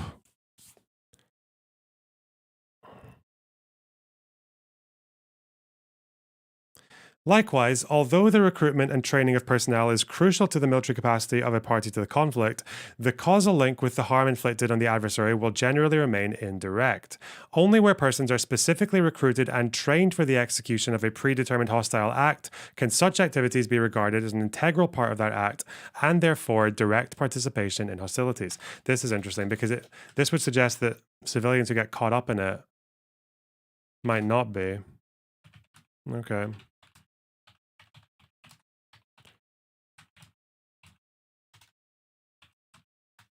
Unless there's context here.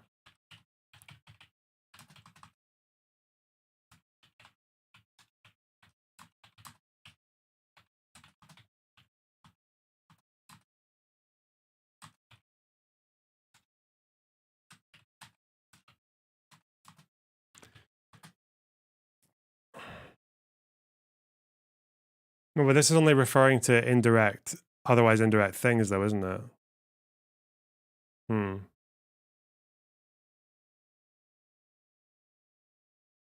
Hmm.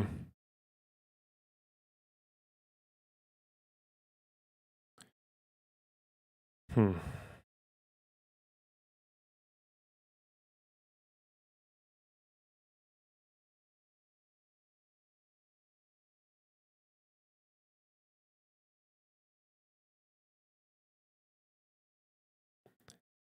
Let's see.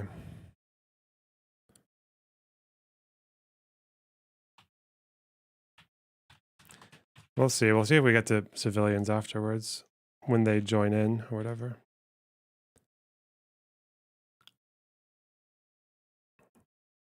Moreover, for the requirement of direct causation to be met, it is neither necessary nor sufficient that the act be indispensable to the causation of harm. For example, the financing or production of weapons and the provision of food to the armed forces may be indispensable, but not directly causal to the subsequent infliction of harm.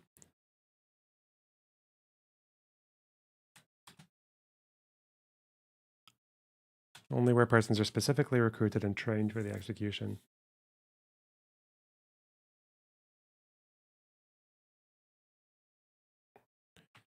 Referring to otherwise indirect acts.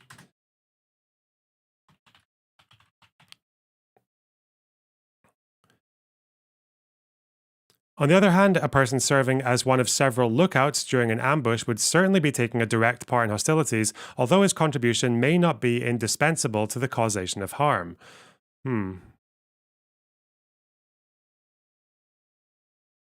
Finally, it is not sufficient that the act and its consequences be connected through an uninterrupted causal chain of events. For example, the assembly and sorting and storing of an improvised explosive device in a workshop, or the purchase or smuggling of its components, may be connected with the resulting harm through an uninterrupted causal chain of events, but unlike the planting and detonation of that device, do not cause harm directly. Okay. Well, maybe I need to skim over this again just to make sure exactly I know what I'm reading. Because it feels like there's been a bit of contradiction so far, but let's see. Direct causation in collective operations. The standard of direct causation of harm must take into account the collective nature and complexity of contemporary military operations. For example, attacks carried out by unmanned aerial vehicles may simultaneously involve a number of persons, such as computer specialists operating the vehicle through remote control, individuals illuminating the target, aircraft crews collecting the data, specialists controlling the firing of missiles, radio operators transmitting orders, and an overall commander. While all of these persons are integral to that operation and directly participate in hostilities, only a few of them carry out activities that in isolation could be said to directly cause the required threshold of harm. The standard of direct causation must therefore be interpreted to include conduct that causes harm only in conjunction with other acts. That's important. Direct causation must therefore be interpreted include conduct that causes harm only in conjunction with other acts.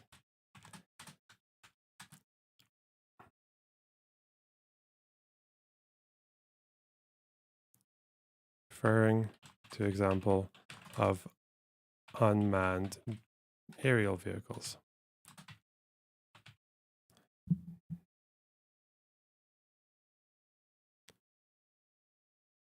Operator, the target, data collection, radio operators, overall commander.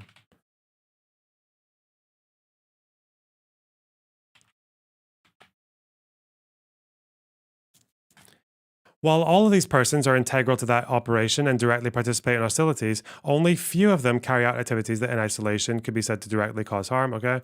The standard must therefore, more precisely, where a specific act does not on its own directly cause the required threshold of harm, the requirement of direct causation would still be fulfilled where the act constitutes an integral part of a concrete and coordinated tactical operation that directly causes such harm. Examples of such acts include, inter alia, the identification and marking of targets, the analysis and transmission of tactical intelligence to attacking forces, and the instruction and assistance given to troops for execution of a specific military operation.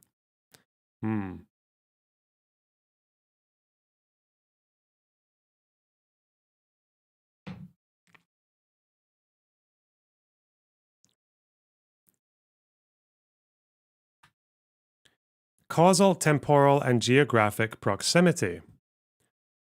The requirement of direct causation, causal, temporal, and geographic proximity.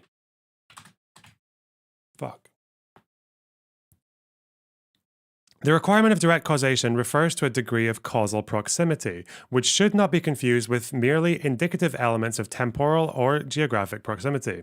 For example, it has become quite common for parties to armed conflicts to conduct hostilities through delayed, i.e. temporal remote weapon systems such as mines, booby traps, and timer-controlled devices, as well as through remote-controlled missiles, unmanned aircraft, and computer network attacks. The causal relationship between the employment of such means and the ensuing harm remains direct regardless of temporal or geographical proximity. Conversely, although the delivery or preparation of food for combatant forces may occur in the same place and at the same time as the fighting, the causal link between such support activities and the causation of the required threshold of harm to the opposing party to a conflict remains indirect. Thus, while temporal or geographic proximity to the resulting harm may indicate that a specific act amounts to direct participation in hostilities, these factors would not be sufficient in the absence of direct causation.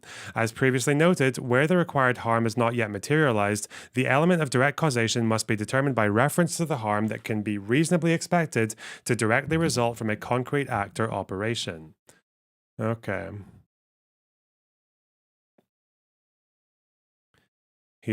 Selected examples.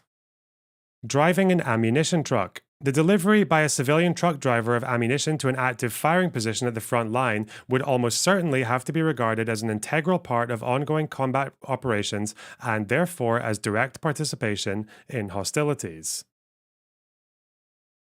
Okay.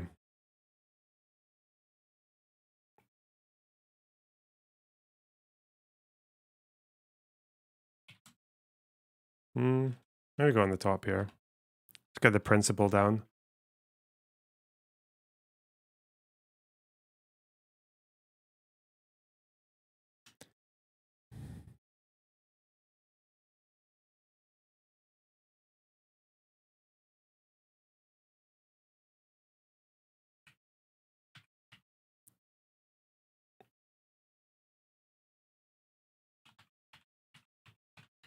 Must be determined by reference to the harm that can be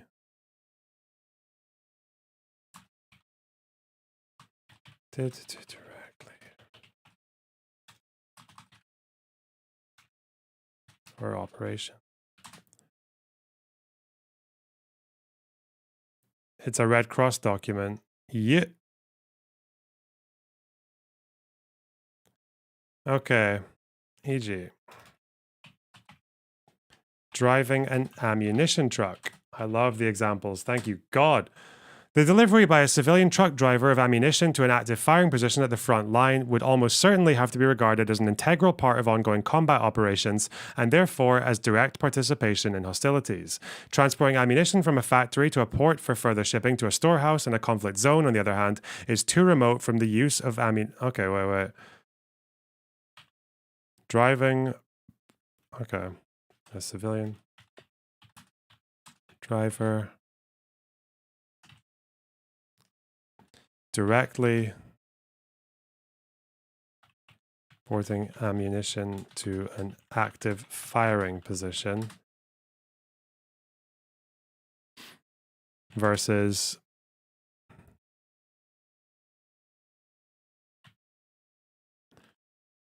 from a factory to a port for further shipping.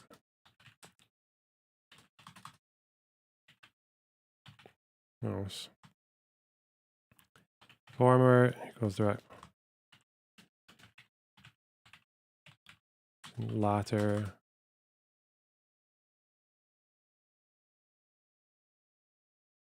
too remote. Direct harm. Connection is too remote. Although the ammunition truck remains a legitimate military objective, the driving of the truck would not amount to direct participation in hostilities and would not deprive a civilian driver of protection against direct attack. Therefore, any direct attack against the truck would have to take the probable death of the civilian driver into account in the proportionality assessment. It means you can still hit it, you just need to assess proportionality. Too remote would need to be as a civilian when assessing proportionality. Okay. Voluntary human shields. The same logic applies to a civilian attempting to shield a military objective by their presence as persons entitled to protection against direct attack. Where civilians voluntarily and deliberately position themselves to create a physical obstacle to military operations of a party to the conflict, they could directly cause the threshold of harm required for a qualification as direct participation in hostilities.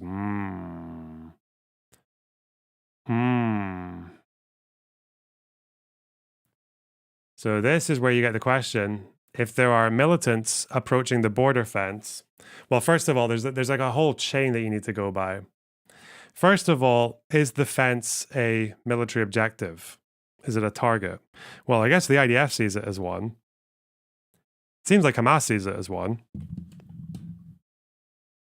based on October 7th and partially this. Then them attacking that would be direct participation. And if you buy that, then people going alongside them, even just existing in the area next to them, or burning tires and shit, like, then that would suggest that like anyone who was approaching next to a militant, knowingly or otherwise, was participating. But it depends on, I guess, the first question.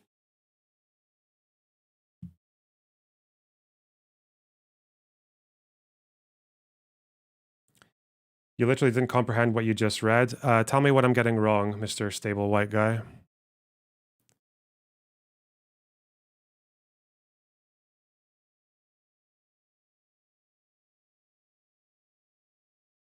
I think the correct answer is I don't know yet, and neither do you. Like,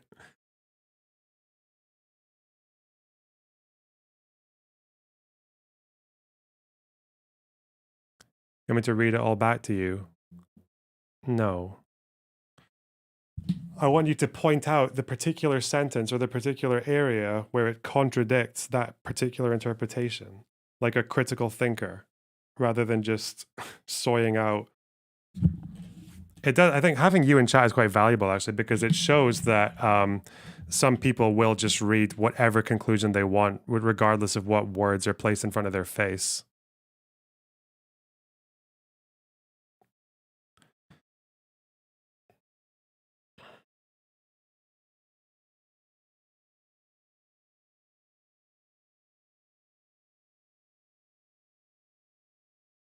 It's about the totality. Okay, dude. Okay. Oh, God.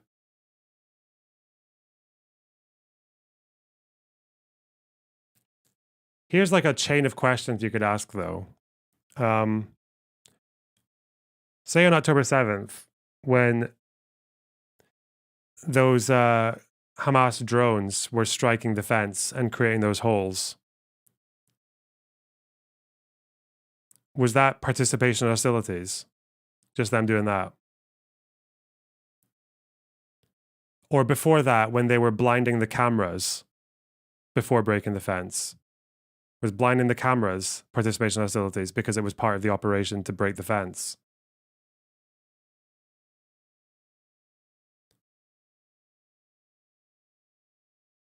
I want to know what Stable White Guy thinks of that.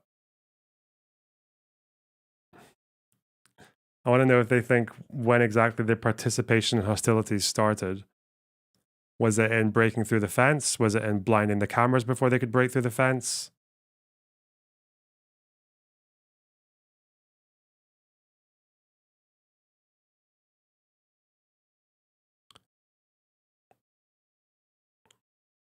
Because so far, this rests on whether or not there was an attempt from. It really just rests on whether or not the fence is a protected target, like a military target.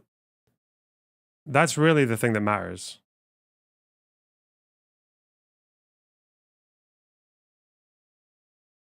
It's different than being near the fence or burning tires. Well, burning tires is obvious, right? If you're burning, like the point of burning the tires was to obscure the vision of the people on the other side so that people could approach the fence. That's why they burnt tires. So burning tires is obviously like if you accept the first premise, if you accept the first premise that the fence is a target, then burning tires is absolutely participating because it's obscuring vision. It's making it easier for people to move forward towards the fence.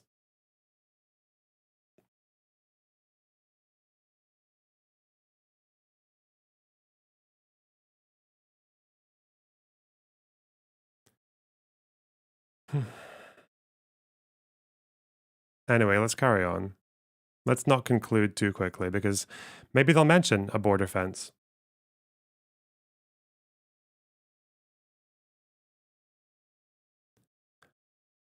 The same logic applies to civilians attempting to shield a military objective by their presence as persons entitled to protection against direct attack.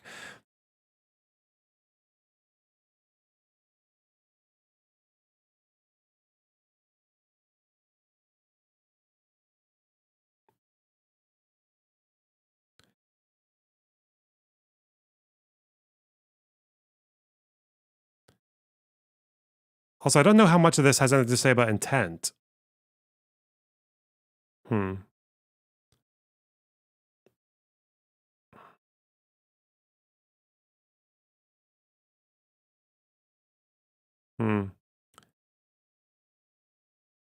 Anyway, where civilians voluntarily or deliberately position themselves to create physical obstacle to military operations of a party to the conflict, they could directly cause the threshold of harm required for qualification as direct participation in hostilities.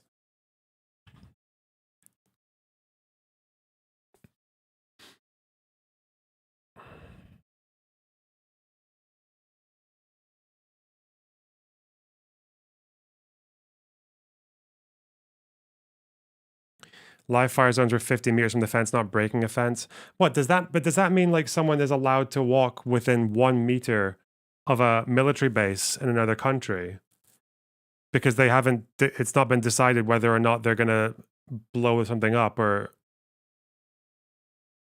I don't know. I feel like generally, like a militarized location would have spaces, like thresholds before you cross them, but.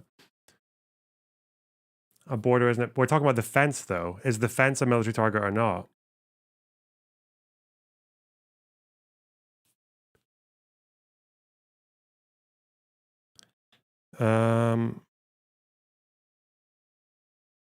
Imagine if they just had a border fence in one of their examples, and we could just go home.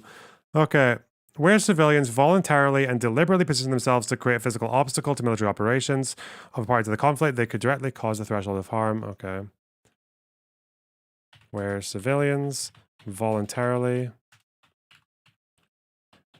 or deliberate. What if they unknowingly, like unwittingly?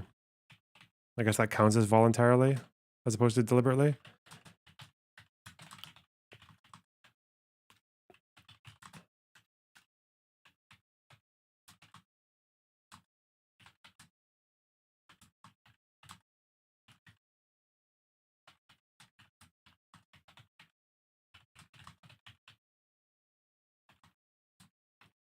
For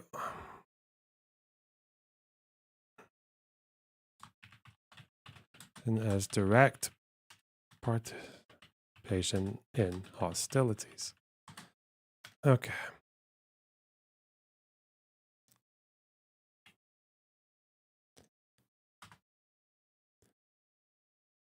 The scenario may become particularly relevant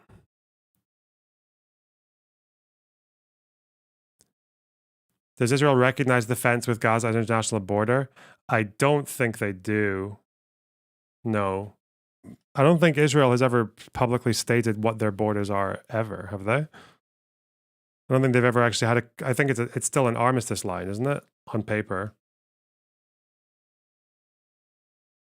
I'm pretty sure the Gaza border is still just, I think it's still just, it's a ceasefire line, like an armistice line that just is where a bunch of troops were standing in 1949. Pretty sure that's all the Gaza border is. I don't know if it changed over like it moved a little bit up and down during the last 75 years, but that's how I understood it to be.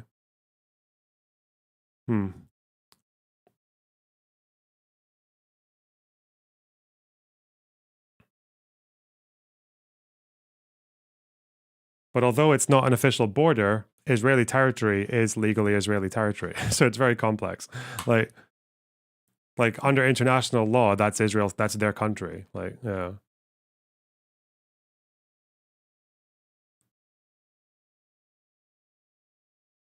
Anyway. Change during negotiations with Egypt. Okay. How can you have a country without defined borders? Dunno. Just the law. The scenario may become particularly relevant in ground operations, such as in urban environments, where civilians may attempt to give physical cover to fighting personnel supported by them or to inhibit the movement of opposing infantry troops. Relevant in urban environments.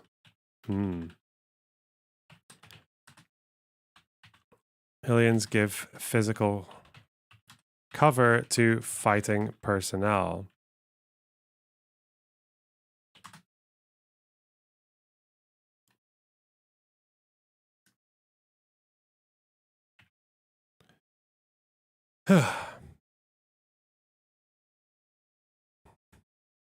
Whoa.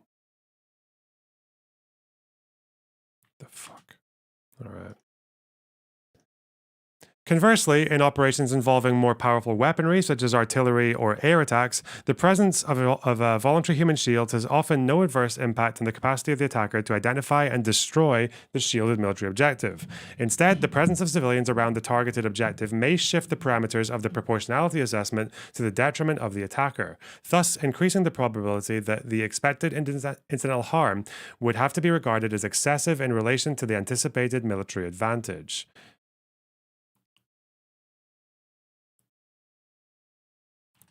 Though in artillery and air attacks,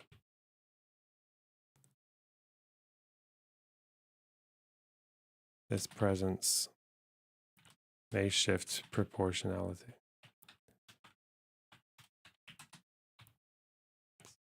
Okay.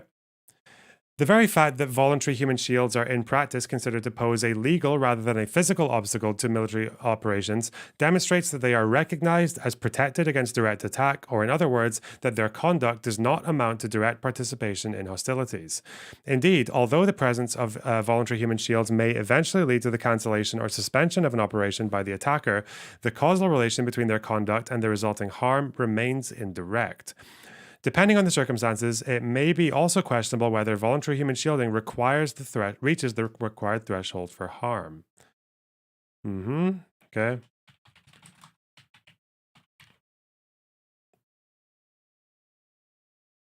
Voluntary human shields may not always reach the required threshold of harm. The fact that some civilians voluntarily or deliberately abuse their legal entitlement to protection against direct attack in order to shield military objectives does not, without more, entail the loss of their protection and their liability to direct attack independently of the shielded objective. Nevertheless, through their voluntary presence near legitimate military objectives, voluntary human shields are particularly exposed to the dangers of military operations and therefore incur an increased risk of suffering, incidental death, or injury during attacks against those objectives. Okay. Summary. The requirement of direct causation is satisfied if either the specific act in question or a concrete or a coordinated military operation of which that act constitutes an integral part may reasonably be expected to directly, in one causal step, cause harm that reaches the required threshold. However, even acts meeting the requirements of direct causation and reaching the required threshold of harm can only amount to direct participation in hostilities if they additionally satisfy the third requirement, that of the belligerent nexus. Okay, so they need to meet all of these, don't they?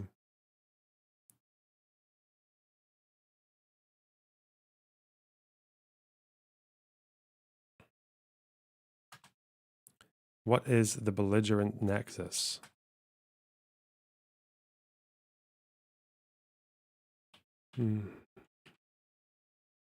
Fuck me.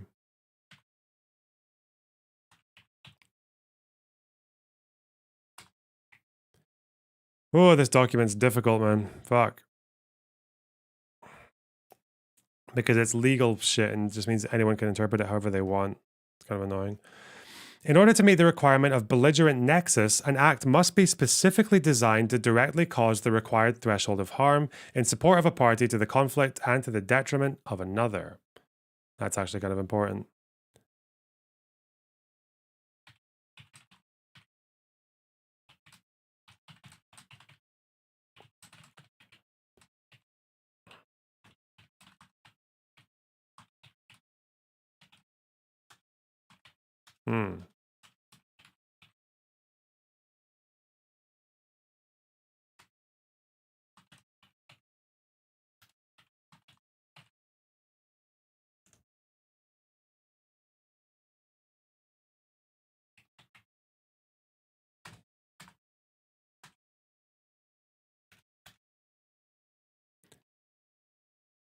Basic concept. Not every act that directly adversely affects the military operations or military capacity of a party to an armed conflict or directly inflicts death, injury, or destruction on persons and objects protected against direct attack necessarily amounts to direct participation in hostilities. As noted, the concept of direct participation in hostilities is restricted to specific acts that are so closely related to the hostilities conducted between parties to an armed conflict that they constitute an integral part of those hostilities. Okay. Treaty IHL describes the term hostilities as the resort to means and methods of injuring the enemy, and individual attacks as being directed against the adversary. In other words, in order to amount to direct participation in hostilities, an act must not only be objectively likely to inflict harm that meets the first two criteria, but it must also be specifically designed to do so in support of a party to an armed conflict and to the detriment of another.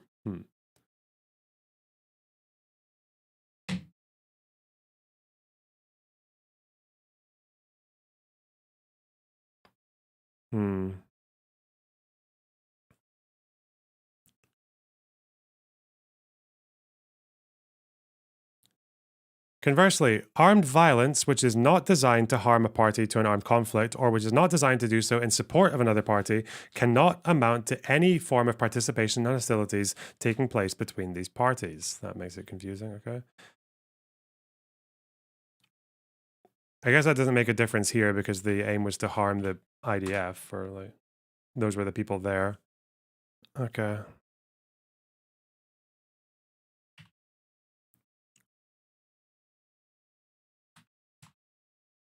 No, this is just to do with, this has nothing to do with what we're talking about, because it obviously involves two parties to an armed conflict. Okay.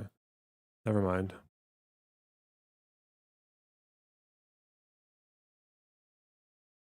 Unless such violence reaches the threshold required to give rise to a separate armed conflict, it remains of non-belligerent nature and therefore must be addressed through law enforcement measures. Okay. Moron Specialis. Yeah. It's my middle name.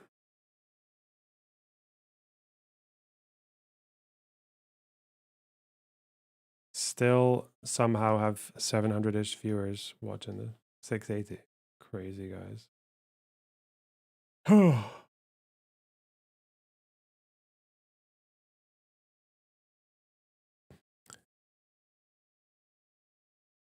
Should be distinguished from concepts such as subjective intent and hostile intent. Oh.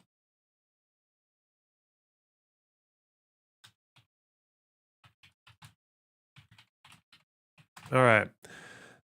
These relate to the state of mind of the person concerned, whereas belligerent nexus relates to the objective purpose of the act.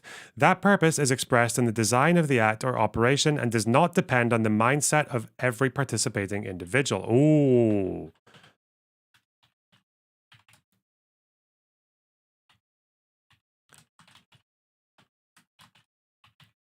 Or operation does not depend on the state of mind of every participant.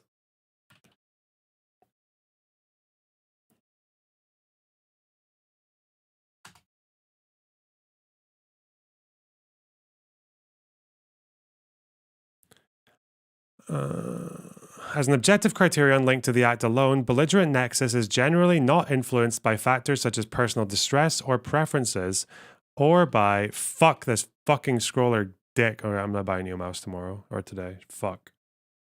Fuck.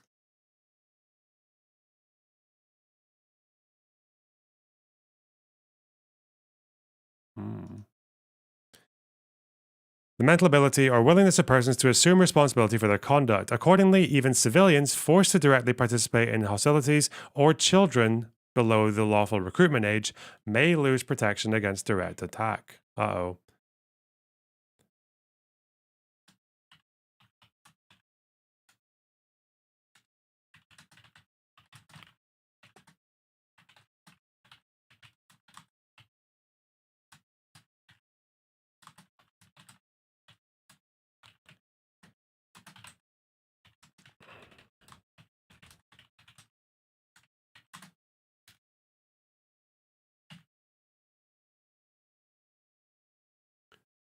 Monka.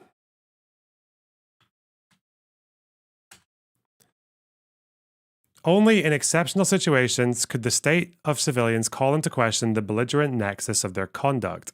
This scenario could occur most notably when civilians are totally unaware of the role they are playing in the conduct of hostilities. For example, a driver being unaware he is transporting a remote-controlled bomb. Or when they are completely deprived of their physical freedom of action, when their involuntary human shields physically coerced into providing cover in close combat.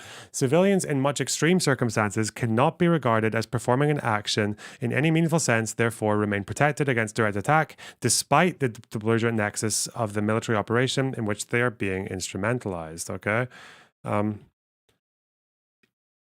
People forced to act as human shields would remain protected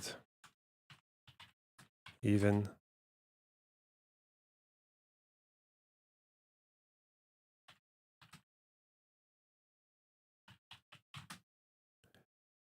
okay.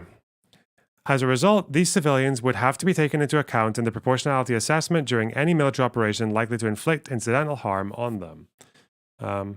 Subject to proportionality.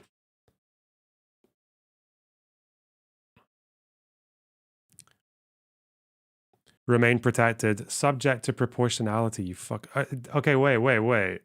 Stable white guy, do you think every single civilian who was running towards this fence was forced to? Is that what you're saying? Like Hamas forced everyone? Because that's actually what the IDF said. Did you just make the IDF's claim because you're that desperate for a dunk? Is that what you just did?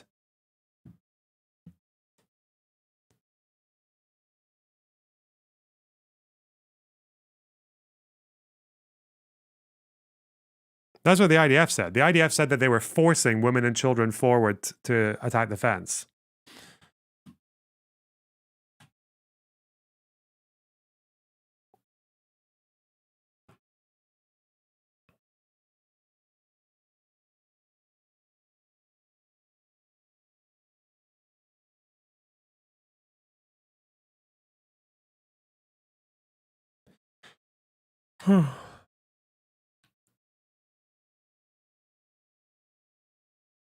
I said remain protected. Remain protected if what? If they're forced to act as human shields. Forced. You fucking stupid cunt. Jesus Christ. Oh, God.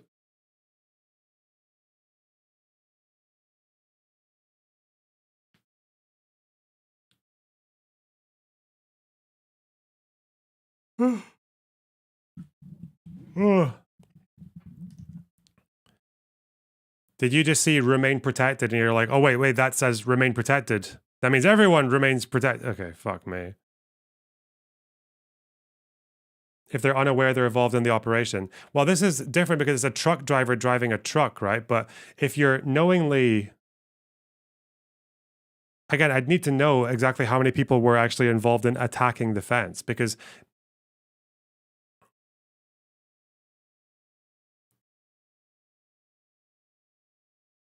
It's not like they just went to a fence knowing, like, having no idea that it was, like, militarized or that it...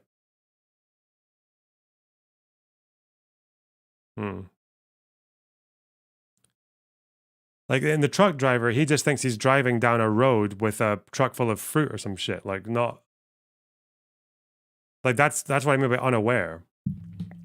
Not like... go and, like, throw stones or go approach this fence with, like, fucking wire cutters or like a burning tire, which you know you're not really supposed to do, and then like you just don't know that what you're actually doing is helping militants do it to get forward. I don't know if that would be the same kind of like not knowing.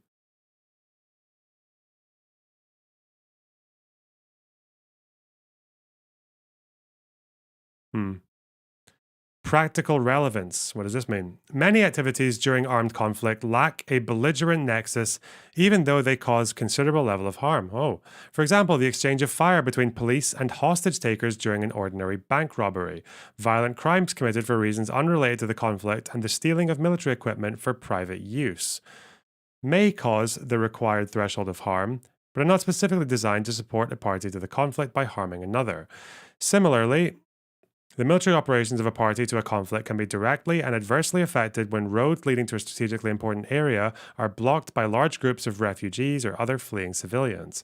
However, the conduct of these civilians is not specifically designed to support one party to the conflict by causing harm to another, and therefore lacks belligerent nexus. This analysis would change, of course, if civilians block a road in order to facilitate the withdrawal of insurgent forces by delaying the arrival of governmental armed forces. When distinguishing between the activities that do and those that do not amount to direct participation in hostilities, the criterion of belligerent nexus is of particular importance in the following 4 situations. Oh, here we go. Importance of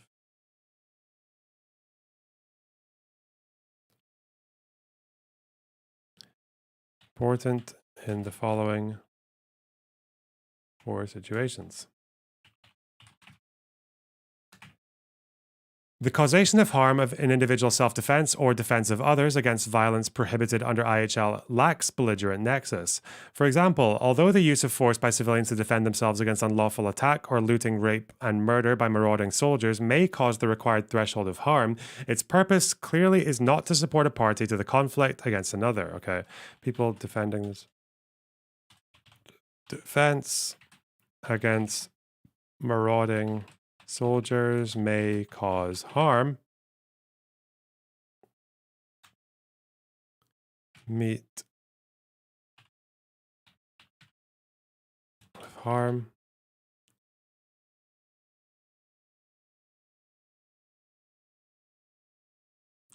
But clearly does not support a party to the conflict the other. If individual self-defense against prohibited violence were to entail loss of protection against direct attack, this would have the absurd consequences of legitimizing a previously unlawful attack. Hey, clever. Therefore, the use of necessary and proportionate force in such situations cannot be regarded as direct participation in hostilities. Okay, that's kind of obvious, I think, but okay. Exercise of power or authority over persons or territory. IHL makes a basic distinction between the conduct of hostilities and the exercise of power or authority over persons or territory.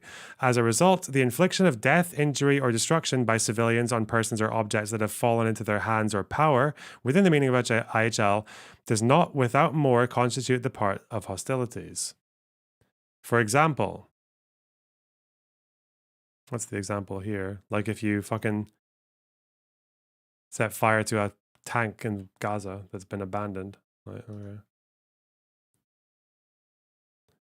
For example, the use of armed force by civilian authorities to suppress riots and other forms of civil protest, prevent looting, or otherwise maintain law and order in a conflict area may cause death, injury, or destruction, would generally not constitute the part of hostilities. Okay.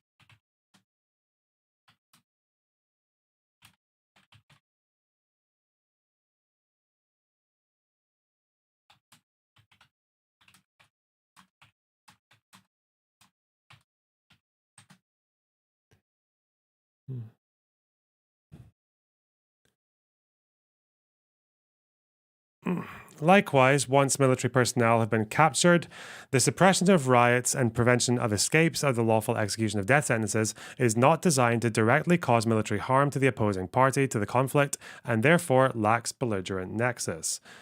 Excluded from the concept of direct participation in hostilities is not only the lawful exercise of administrative, judicial, disciplinary authority on behalf of a party to the conflict, but even the perpetration of war crimes or other violations of IHL outside the conduct of hostilities.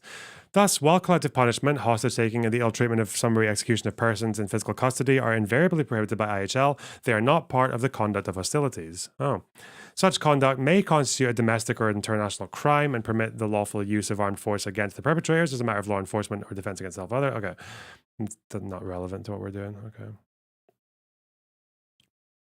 Civil unrest. During armed conflict, political demonstrations, riots, and other forms of civil unrest are often marked by high levels of violence and are sometimes responded to with military force. In fact, civil unrest may well result in death, injury, and destruction, and ultimately may even benefit the general war effort of a party to the conflict by undermining the territorial authority and control of another party through political pressure, economic insecurity, destruction, and disorder. It is therefore important to distinguish between direct participation in hostilities, which is specifically designed to support a party to an armed conflict against another, from violent forms of civil unrest, the primary purpose of which is to express dissatisfaction with the territorial or detaining authorities. Okay. Don't really need to care about any of this. How is that not relevant? Because I don't think the IDF were quelling an urban riot, like, in their own territory against it. What? Okay. I think we have a troll.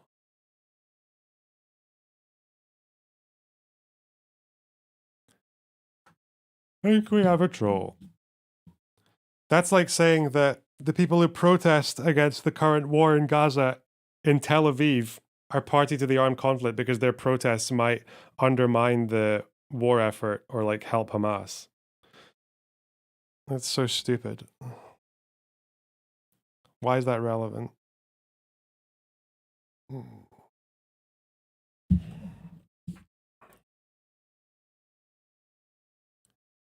Similarly, in order to become part of the conduct of hostilities, use of force by civilians against other civilians, even if widespread, must be specifically designed to support a party to an armed conflict in its military confrontation with another. This would not be the case where civilians merely take advantage of a breakdown of law and order to commit violent crimes. Okay, again, not that important. Practical determination of belligerent nexus. Yes, I've read about the new UN casualties numbers. Stop. Fuck.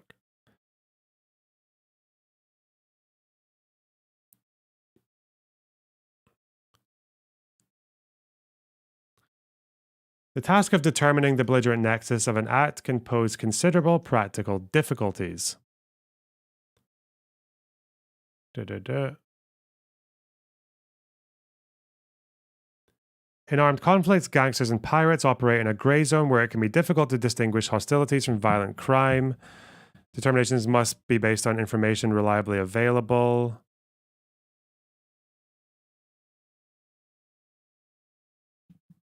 Okay. This would be to do with with the IDF in Gaza now and them having to take control over some form of administration. It means that if there are like gangsters who are engaging in violence, they have to treat that as a policing thing rather than like military, I suppose.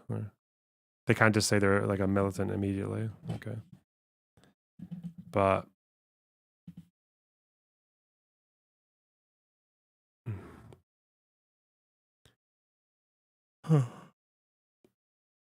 summary. In order to meet the requirement of belligerent nexus, an act must be specifically designed to directly cause the required threshold of harm in support of a party to an armed conflict and to the detriment of another. As a general rule, harm caused A, in individual self-defense or defense of others against violence prohibited under IHL. B, in exercising power or authority over persons of territory. C, as part of civil unrest against such authority. Or D, during inter-civilian violence lacks the belligerent nexus required. Okay. That's easy enough. So belligerent nexus doesn't require intent. It requires a degree of proximity, and it requires being close in a kind of like a temporal sense.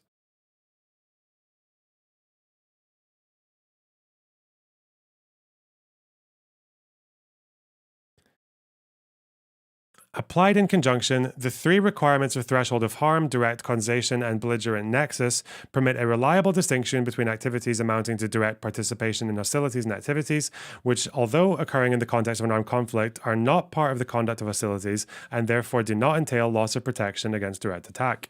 Even where a specific act amounts to direct participation in hostilities, however, the kind and degree of force used in response must comply with the rules and principles of IHL and other applicable international law. Okay. Cool. Let's see. I'll put that conclusion in.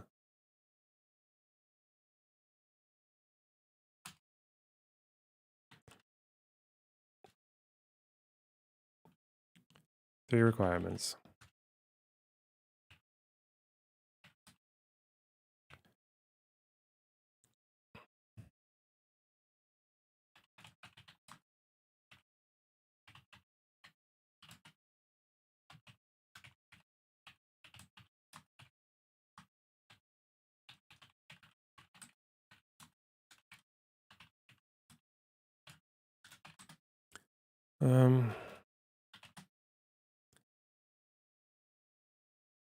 All required.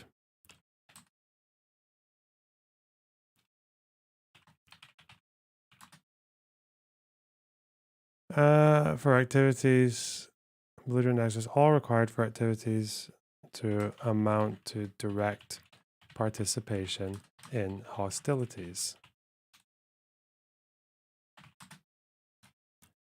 Did you misunderstand the entire belligerent nexus point? I don't think so. If I did, you can tell me.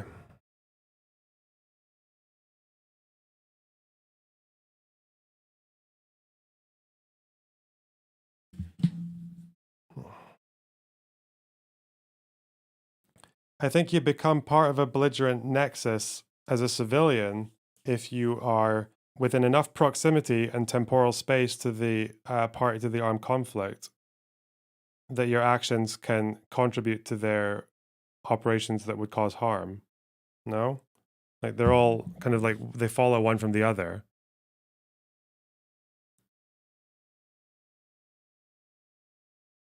Like here, it needs to, so from the start, the act needs to reach the threshold of harm, which either harms the military capacity, inflicts death, injury, or destruction on persons or objects protected. Then there needs to be a direct link between the act and the harm that's likely to occur, which would mean that, like, if you're transporting missiles to a launch site, that's direct. Whereas if you're transporting missiles to a fucking depot and it's going to go from that depot to another depot and then into the war effort like a month later, that's not direct.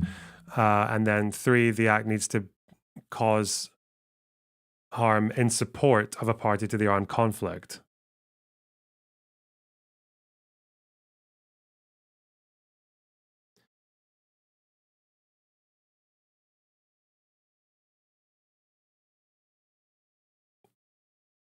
It's in no way clear that GMR was designed to harm IDF/Israel and support the war efforts of Hamas.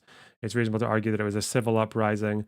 Well, then you'd have to explain why such a disproportionate amount of people who got killed at the front, who got killed at all, were Hamas militants. Like between 27 and 29% of them.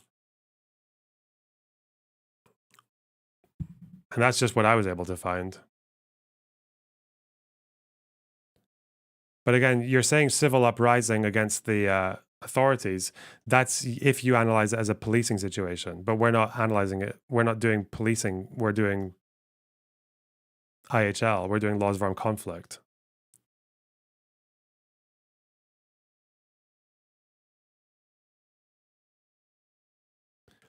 Because the Human Rights Report claimed to be analyzing it through laws of armed conflict, but the more I read about this, it just seems very unlikely that they applied it in any reasonable way.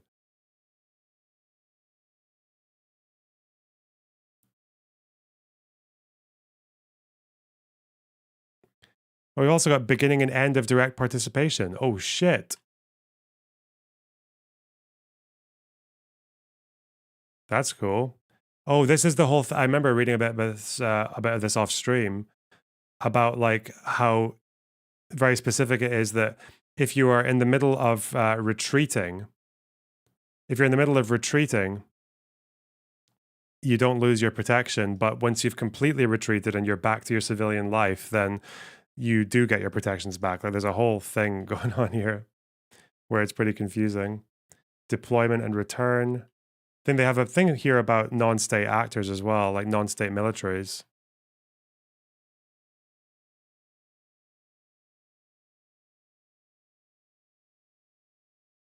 Let's put this in as well, see what we learn. I feel like there's a lot of good stuff here for IHL. Beginning and end. We can even just learn stuff that has nothing to do with the march.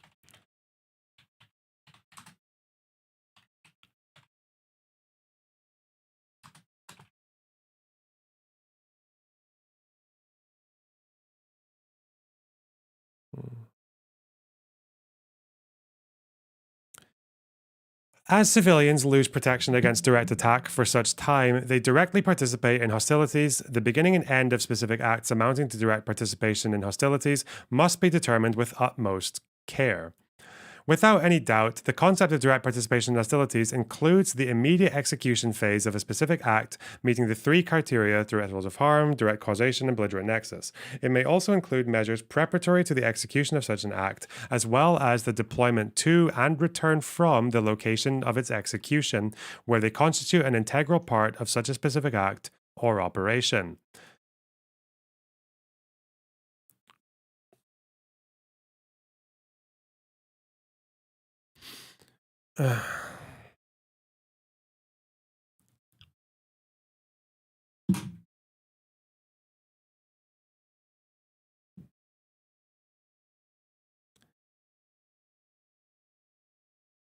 Preparatory measures.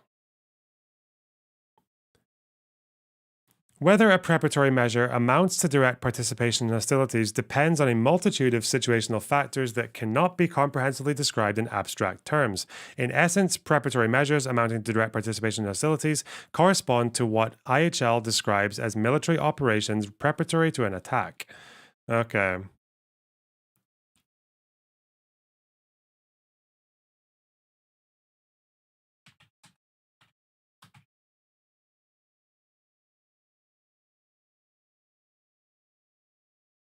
Hmm.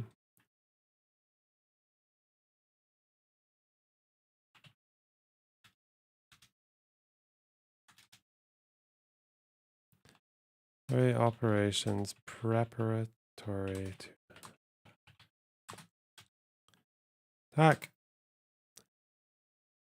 Specifically, military nature and so closely linked to the subsequent execution of a specific hostile act. Okay.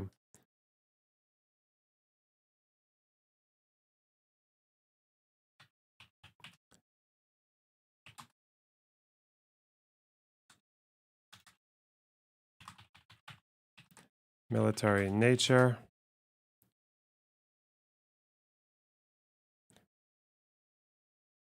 So closely linked to subsequent execution,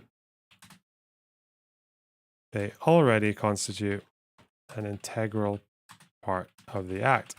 Conversely, the preparation of a general campaign of unspecified operations would not qualify as direct participation in hostilities. In line with the distinction between direct and indirect participation in hostilities, it could be said that preparatory measures aiming to carry out a specific hostile act qualify as direct participation in hostilities, whereas preparatory measures aiming to establish the general capacity to carry out the hostile acts do not. Okay. There's aiming to carry act versus measures aiming to establish capacity to carry out the act. Okay.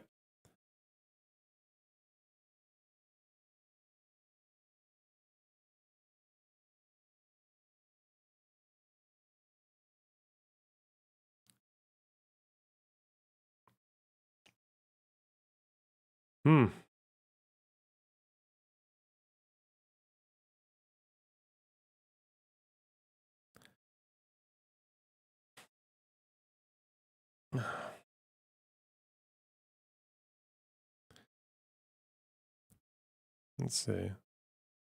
It is neither necessary nor sufficient for a qualification as direct participation that a preparatory measure occur immediately before temporal proximity or in close geographical proximity to the execution of a specific hostile act, or that it be indispensable for its execution. For example, the loading of bombs onto an airplane for a direct attack on military objectives in an area of hostilities constitutes a measure preparatory to a specific hostile act and therefore qualifies as direct participation in hostilities. This is the case even if the operation will not be carried out until the next day, if the target will be selected only during the operation, and if great distance separates the preparatory measure from the location of the subsequent attack. Conversely, transporting bombs from a factory to an airfield storage place and then to an airplane for shipment. It's just stuff we've already done, fuck's sake. Similarly, if carried out with a view to the execution of a specific hostile act, all of the following would almost certainly constitute preparatory measures amounting to direct participation in hostilities: equipment instruction, transport of personnel, gathering of intelligence, and preparation.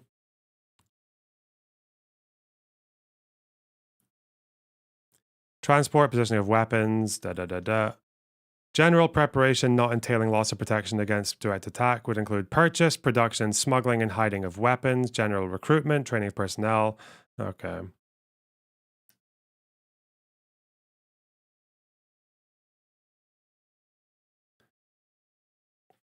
It should be reiterated that these examples can only illustrate the principles based on which the necessary distinctions ought to be made, and cannot replace a careful assessment of the totality of the circumstances prevailing in the concrete context and at the time and place of action.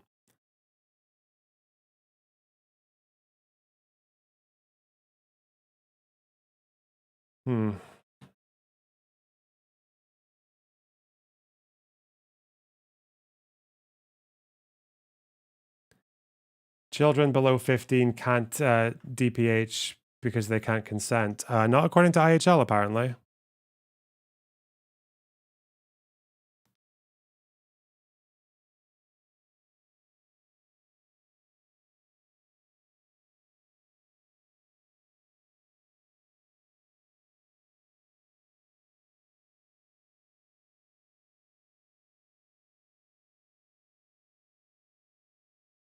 The chat is high effort. I know, you guys are insane. Ooh.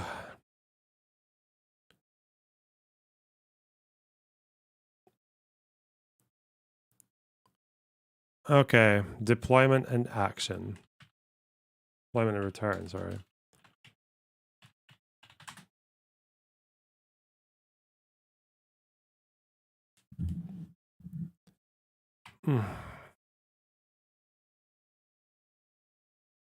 Where the execution of a specific act of direct participation in hostilities requires prior geographic deployment, such deployment already constitutes an integral part of the act in question.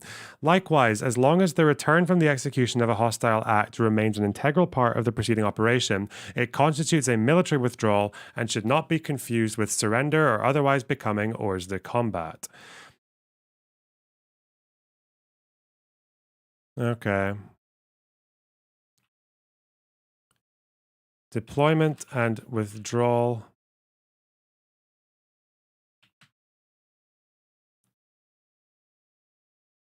are part of military operation.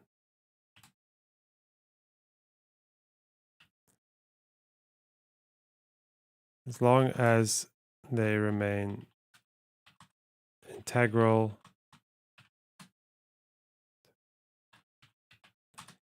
Okay.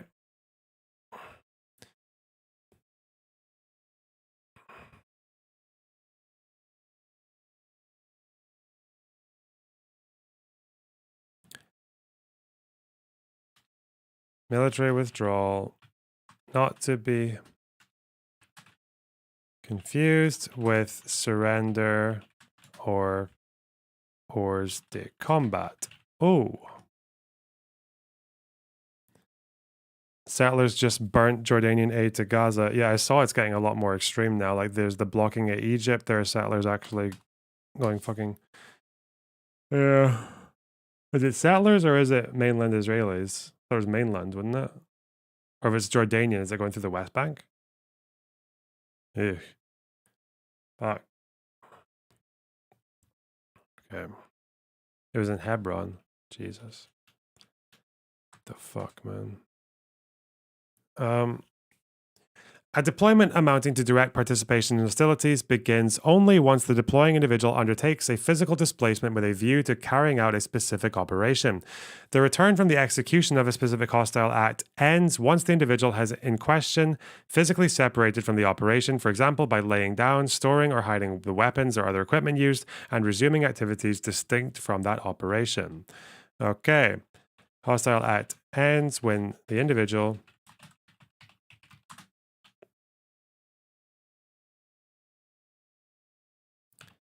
physically separated from the operation and has resumed distinct activities.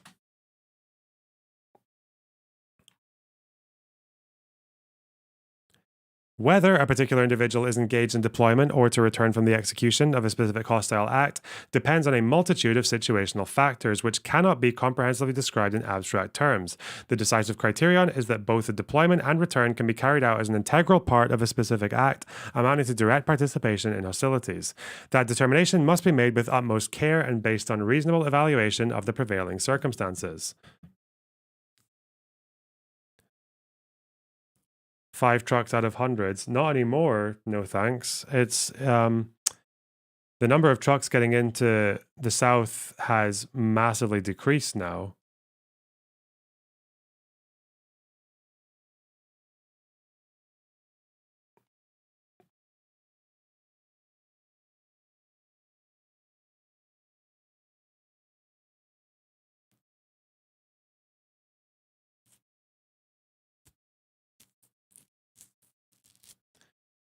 There's more coming in from the north, but not in the south. And the south, it's actually more needed in the south now because there's a fucking fight going on in Rafah. So, okay.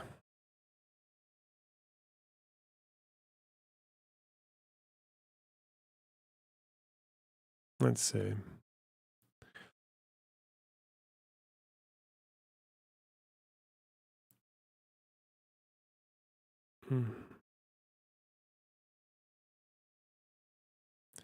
Where the execution of a hostile act does not require geographic displacement, as may be the case with computer network attacks or remote controlled weapon systems, the duration of direct participation in hostilities will be restricted to the immediate execution of the act and preparatory measures forming an integral part of the act.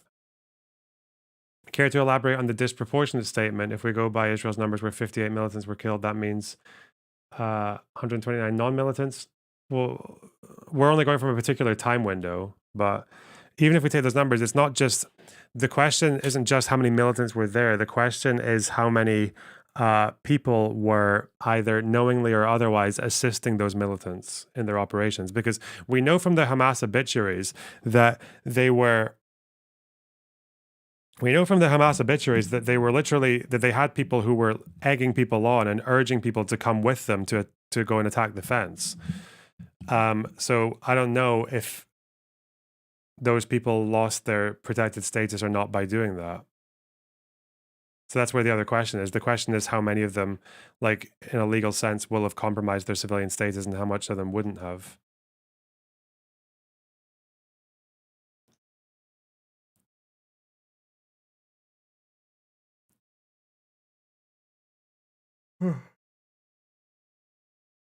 If we believe it to be an attack on the border at all, like an attack on a participation in armed conflict.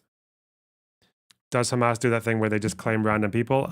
They do, but I made sure not to count people like that. I counted people who were counted as Al-Qassam Brigades fighters. Were they armed? They don't need to be armed. Ironically, to participate in hostilities, you don't need to be armed. It even says that in this document. You don't need to be armed.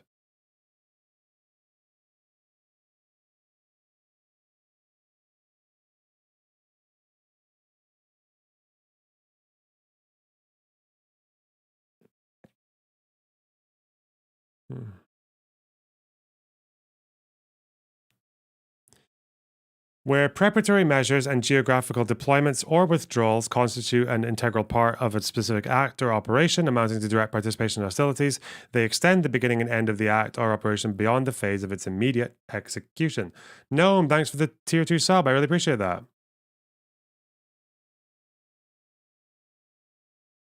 If the participants didn't know, it doesn't matter if they don't know. You don't need, it's not like an intent thing. It even said the mental state didn't necessarily matter. It just matters. It matters whether or not their actions were directly linked enough or not. And that's why we'd have to figure that out. Because I haven't looked into the exact timelines of all the events. But I would guess, based on what I know now, it seems to be the case that the shootings of those militants, the 28, 29% of people who were militants, I feel like the shooting of them, the killing of them was completely justified based on what we know now. For the others, I imagine it would be a combination of some of them were assisting to a point that they were party to the armed conflict or party to hostilities or whatever the fuck. And other ones would have been excesses from the IDF because the IDF are disproportionate as fuck and they don't face repercussions. I'd imagine that's the rest of it based on my glancing.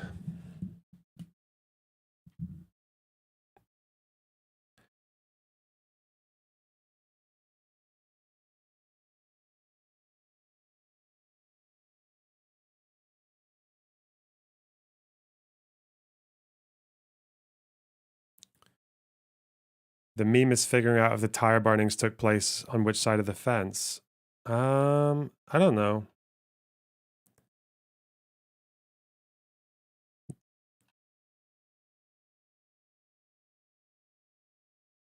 It would fall under trying to protect civilians from a hostile army. I mean, maybe if it does, even if that's your intent, but your unintended consequence, direct consequence, is that you are shielding the militants and people who want to go and break the fence, then you're kind of doing both, right? Like you're still participating if that's the case. But I don't know, I'm just qualifying everything, and then we're still learning. Blah blah blah blah. Loss of protection. Fuck.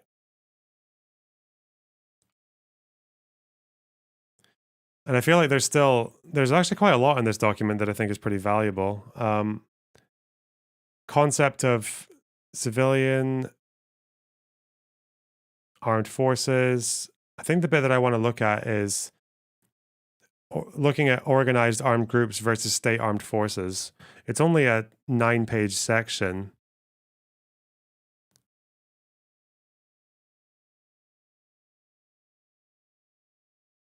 Wouldn't that be indirect? Based on what they've said here, it wouldn't be indirect enough. When they say indirect, they mean like quite indirect. Whereas I think obscuring a person's vision in the middle of an attack is direct. I don't think that's indirect. Okay, I know you've said it like a million times now. We clearly disagree. Okay. Also, this isn't even a statement about the entire protest. The entire protest on the large whole had nothing to do with this because it was they were over the line. They were over the 300-meter line. They were doing fucking festive activities. They were doing poetry. They were having talks, and they were eating they were selling homemade food. Like, yeah, they were doing all that stuff. That's what most of the people were doing. A smaller minority went over the line, some of whom probably wanted to like symbolically protest or gesture or play chicken with the fucking make like a political statement. And then others, an even smaller minority, were throwing projectiles. They were throwing stones, incendiary balloons, kites. They were burning tires to obscure vision. And they were either knowingly or otherwise assisting a bunch of people who wanted to break through the fence. So that's kind of like the categories. But I'm really just talking about right now, we're currently just talking about that last group. The middle group as well is probably a bit more difficult to get to strong conclusions about, but maybe we'll see if we read more about the timelines of what happened. Okay, we've done participation in hostilities. We've done loss of protection. No, we haven't done loss of protection. We did this one, beginning and end. Okay.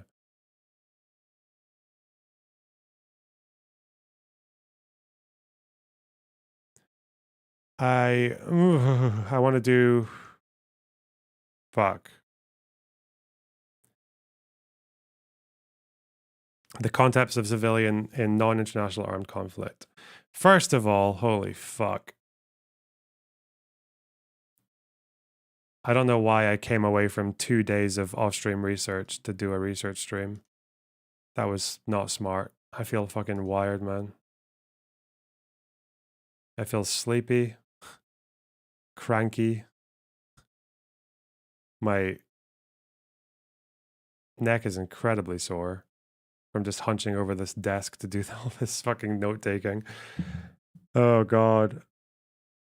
My cast lead notes are 35,000 words now, just because of all that cataloging.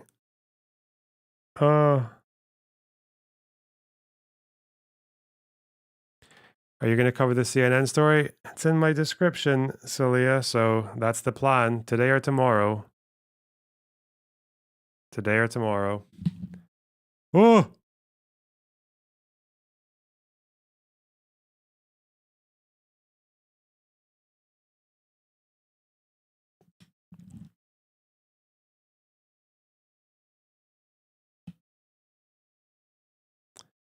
The CNN article is about Israelis torturing Palestinian prisoners, as far as I know.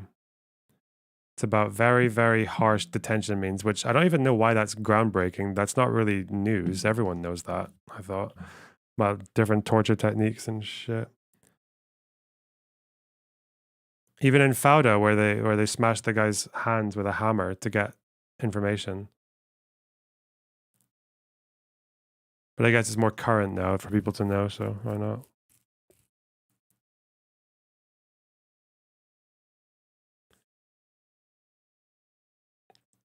James Castile, thanks for the $10. Watching around 2 hours out of sync of the live time. Could you start a GoFundMe to go through the death numbers and co-author a book/research paper on it? Good counter to Twinkelstein. I mean, Twinkelstein, he mentions the police thing in a footnote on his inquest book. It's not like a huge point that he makes, but it is a well-known talking point. I don't think I'm going to do like a proper research project. It's not really what I'm interested in doing. I mean, like this is a research project, but I want to do. I tend to be the kind of person that once I'm done learning about something, I'm just done. I just want to talk about it and move on. I don't want to do like the whole organizing and structuring and shit like that. I haven't enjoyed doing that for a really long time. I'm watching around 2 hours out of sync of the live time. Could you start a GoFundMe to go through the death numbers and co-author a book/research paper on it? Could be good to counter Twinkelstein. Hey, thanks for the dono. All right, fuck me. I'm gonna get hire a research assistant. No, my research is fine. It's just like it's presentation. I'm not happy with like the video essays are just too much time for too few views. Presenting it as a live stream is fine, but it's very quick and not enough views. I don't know. It's just a drag. I don't know. Anyway, just not enough hours in the day. I want to do so many things. Fuck. Anyway, I need to get coffee. That's one thing I definitely need right now. So be right back. Fuck.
Okay. What about an update about the new drama? What drama? What's happening? I don't have any drama. My drama just lasts a day because I think History Speak said he was done with me. He said he's fed up with me. I guess I'm just not big enough for him to try and make the effort with, but that's what I do. I just scare people off. I just go full sicko mode and then they're like, whoa, this guy's too much. Whoa. Ooh. This guy reads double Wikipedia.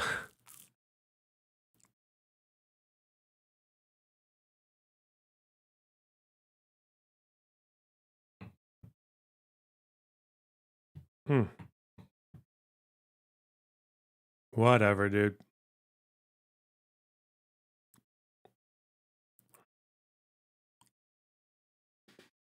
Okay, let's read this. Come on, do your job, Lonerbot. Tuner Andy, thanks for the 5 subs. That's so generous of you. God damn it, thank you.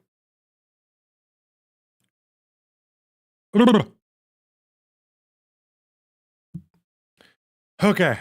Fuck. You know what I might do after this is I might fuck off to the gym and then come back at night because I just feel I need to get outdoors. I don't know why the fuck I decided to after like fucking 2 10-12 hour days of being stuck in here doing this shit, and that was all after streaming for quite a few days on end. I don't know why I just decided to do this of all things. Fuck. All right. Come on. Second wind. I can do this. I'm Sigma.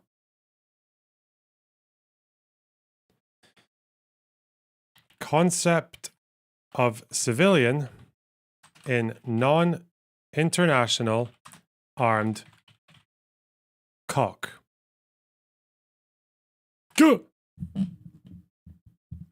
Pinocchio's nose, thanks for the tier 1 sub. The Jewish historian you recommended is a good find. Oh, cool. I forget who they are, but thank you.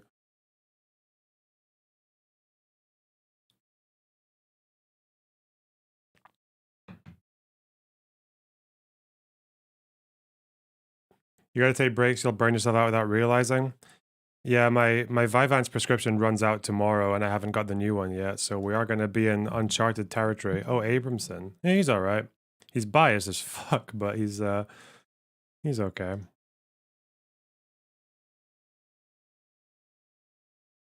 I feel like the bar has to be set where you just allow biased people through it. Anyway. For the purpose of the principle of distinction in non-international armed conflict, all persons who are not members of state armed forces or organized armed groups of a party to the conflict are civilians and therefore entitled to protection against direct attack, unless and for such time they take a direct part in hostilities. In non-international armed conflicts, organized armed groups constitute the armed forces of a non-state party to the conflict and consist only of individuals whose continuous function is to take a direct part in hostilities, i.e. continuous combat function. The Grey March of Return report disagrees with this concept entirely. They say it's like a minority opinion, like it might be relevant, but they're going with the majority international opinion. Basically, the contention is that some people believe that if you are party to an armed conflict and you're military, like a state military, you can be targeted at any time. But if you're party to an armed conflict and you're an organized armed group, you can't be targeted every time. You have to be targeted when you're engaging hostilities. So that's the dispute. Some people think you should be able to hit them all the time, like you can just snipe a Hamas guy, an Al-Qassam guy as he's driving down the road near the border, or you have to wait till he's doing something hostile. Mutual exclusiveness of the concept of civilian armed groups and organized armed groups. Lack of express definitions in treaty law. Treaty IHL governing non-international armed conflict uses the terms civilian, armed forces, and organized armed group without expressly defining them. These concepts must therefore be interpreted in good faith, accordance with the ordinary meaning to be given to them in their context and in the light of the object of purpose of IHL. What if the armed group is de facto military or de facto? Well, the armed group. Well, that's yeah. Organized armed group would mean de facto military. That's an organized armed group. Yeah. Only when you're declared war. Yeah, when you're party to the conflict. Yeah. While it is generally recognized that members of state armed forces in non international armed conflict do not qualify as civilians, treaty law, state practice, and international jurisprudence do not have unequivocally settled whether the same applies to members of organized armed groups. Because organized armed groups generally cannot qualify as regular armed forces under national law, it might be tempting to conclude that membership in such groups is simply a continuous form of direct civilian participation in hostilities. Accordingly, members of organized armed groups would be regarded as civilians who, owing to their continuous direct participation in hostilities, lose protection against direct attack for the entire duration of their membership. However, this approach would seriously undermine the conceptual integrity of the categories of persons underlying the principle of distinction, most notably because it would create parties to non-international armed conflicts whose entire armed forces remain part of the civilian population. As the wording and logic of Article 3, Geneva Convention 1-4 and Additional Protocol 2 reveals, civilians, armed forces, and organized armed groups of the parties to conflict are mutually exclusive categories, also in non-international armed conflict. Okay. Civilians, armed forces, armed groups, all mutually exclusive categories. Ugh. Article 3, common to the Geneva Conventions. Although Article 3 generally is not considered to govern the conduct of hostilities, its wording allows certain conclusions to be drawn with regard to the generic distinction between the armed groups and the civilian population in non-international armed conflict. Most notably, Article 3 provides that each party to the conflict must afford protection to persons taking no active part in the hostilities, including members of armed forces who have laid down their arms and those placed hors de combat. Thus, both state and non-state parties to the conflict have armed forces distinct from the civilian population.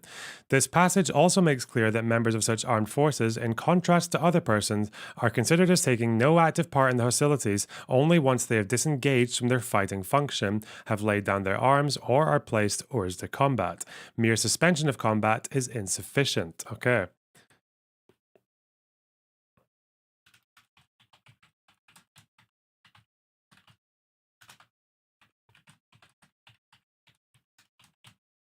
There's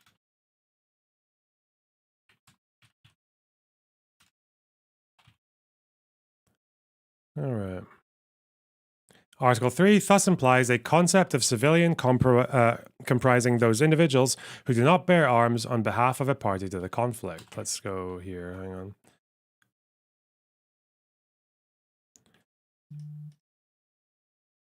Article 3, Geneva Convention. And this can go here. All right.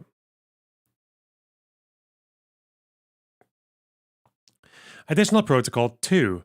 While Additional Protocol 2 has significantly narrower scope, narrower scope of application and uses terms different from those in Article 3, the generic categorization of persons is the same in both instruments. During the Diplomatic Conference of 74-77, Draft Article 25, AP 2, defined the concept of civilians as including anyone who is not a member of the armed forces or of an organized armed group. Although this article was discarded along with most other provisions of the concept of hostilities in the last-minute effort to simplify the protocol, the final text continues to reflect the originally proposed concept of civilian. According to the protocol, armed forces, dissident armed forces, and other organized armed groups have the function and ability to carry out sustained and concerted military operations. Whereas the civilian population and individual civilians shall enjoy general protection against the dangers arising from military operations carried out in these forces unless and for such time as they take part in direct hostilities. Direct part in hostilities.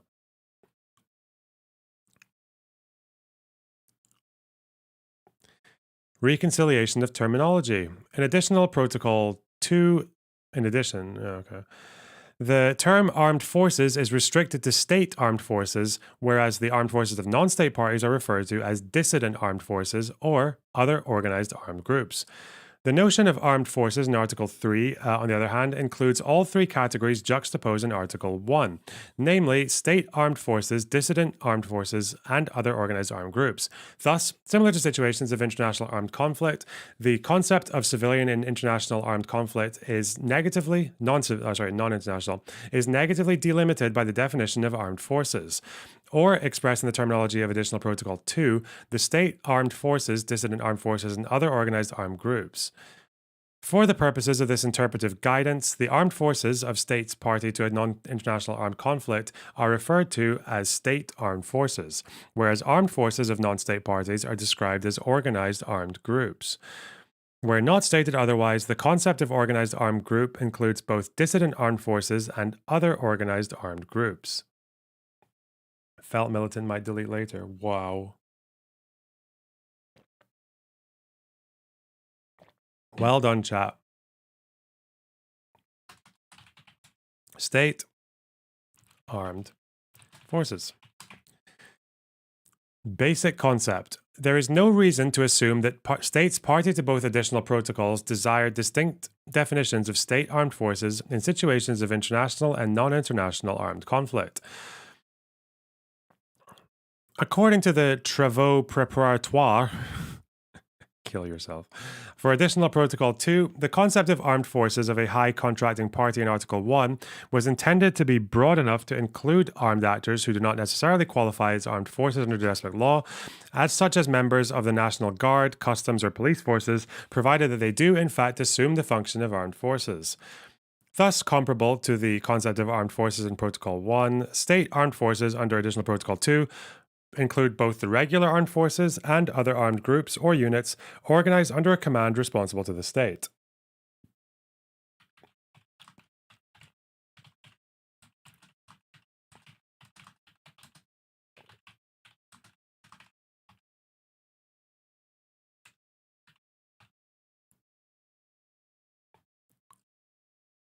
Wow. Armed groups. Okay, cool. Determination of membership. At least as far as regular armed forces are concerned, membership in state armed forces is generally defined by domestic law and expressed through formal integration into permanent units distinguishable by uniforms, insignia, and equipment. Okay.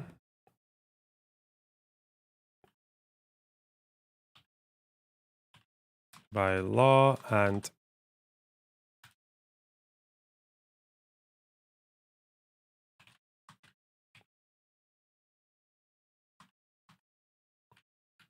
it's by uniforms, insignia, and equipment.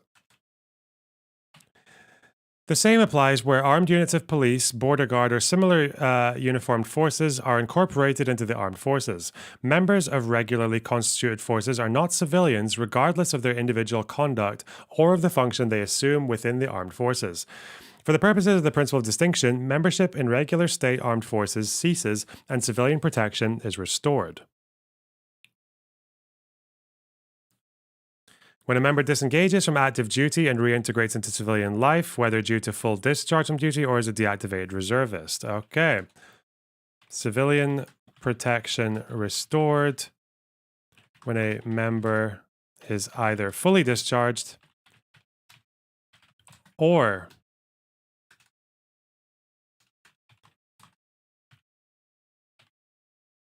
as a reservist. So when you're a reservist, you're not a military target. Sorry, October 7th, Jesus. Just as in international armed conflict, membership in irregular state armed forces such as militia, volunteer, or paramilitary groups generally is not regulated by domestic law and can only be reliably determined on the basis of the same functional criteria that apply to organized armed groups of non-state parties to the conflict.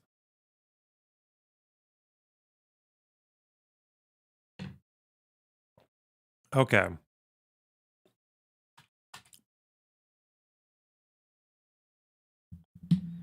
President Sunday and Sham. Why does President Sunday think reservists are military targets? I don't think he would. Does he? I don't think he says that, does he? Not that I know because I don't watch him. But fuck.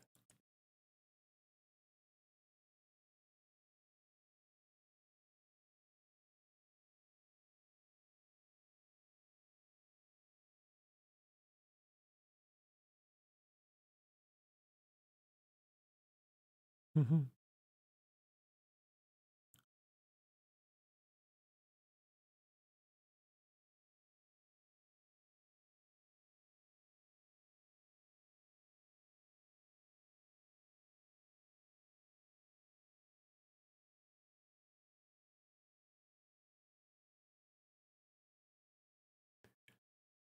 Hmm.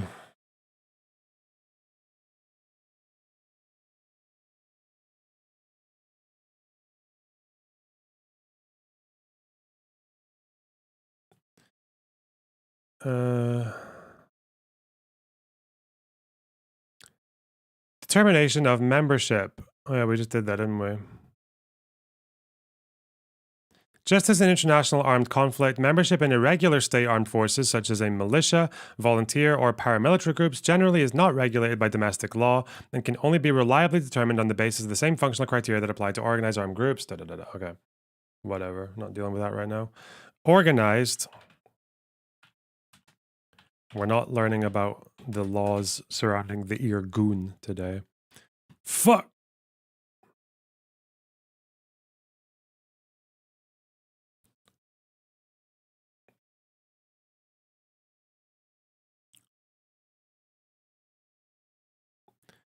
Organized armed groups belonging to a non-state party to an armed conflict include both dissident armed forces and other organized armed groups.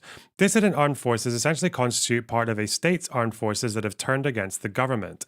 Other organized armed groups recruit their members primarily from the civilian population, but develop a sufficient degree of military organization to conduct hostilities on behalf of a party to the conflict, albeit not always with the same means, intensity, and level of sophistication as state armed forces.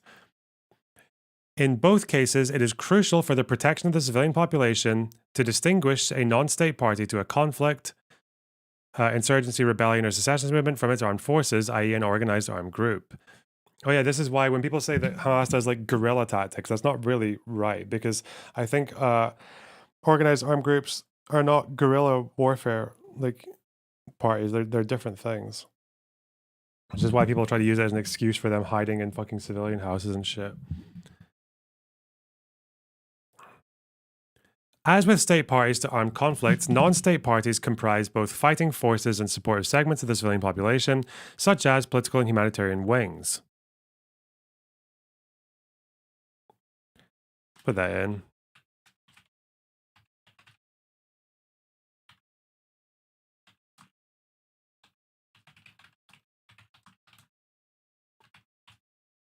Of the civilian population. Armed group refers exclusively to the armed or military wing. This matters because people tend to say, like, you can't just say this person was fair game because they're Hamas. They have to be part of the military wing. It's armed forces in a functional sense. This distinction has important consequences for the determination of membership in an organized armed group, as opposed to other forms of affiliation with or support for a non-state party to the conflict. Determination of membership. Dissident armed forces, although members of dissident armed forces are no longer members of state armed forces, they do not become civilians merely because they have turned against their government, at least to the extent that as long for as they remain organized under the structures of the state armed forces to which they formerly belonged, these structures should continue to determine individual membership in dissident armed forces as well. Okay. Other organized armed groups. More difficult is the concept of membership in organized armed groups other than dissident armed forces.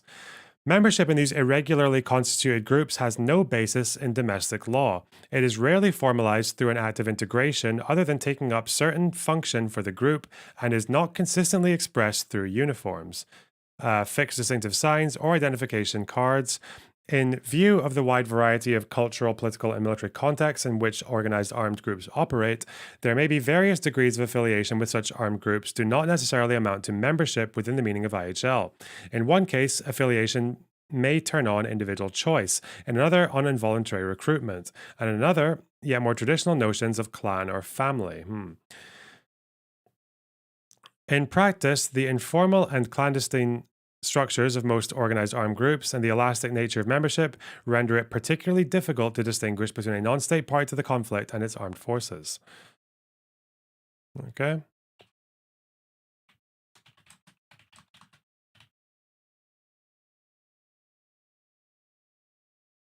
There's it.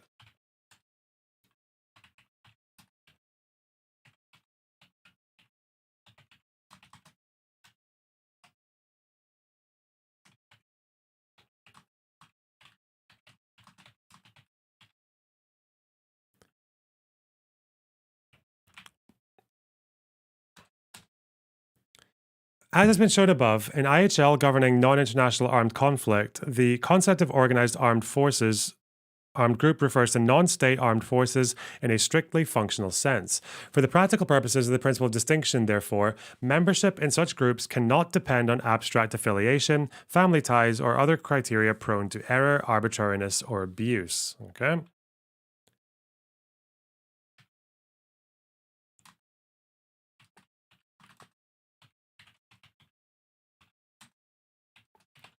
As other arbitrary criteria. Instead, membership must depend on whether the continuous function assumed by an individual corresponds to that collectively exercised by the group as a whole, namely the conduct of hostilities on behalf of a non-state party to the conflict. Okay.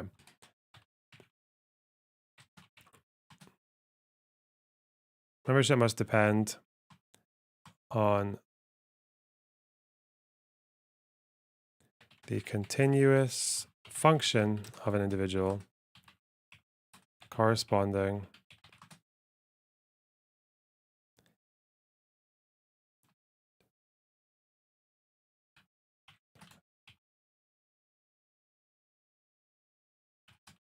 behalf of a non-state.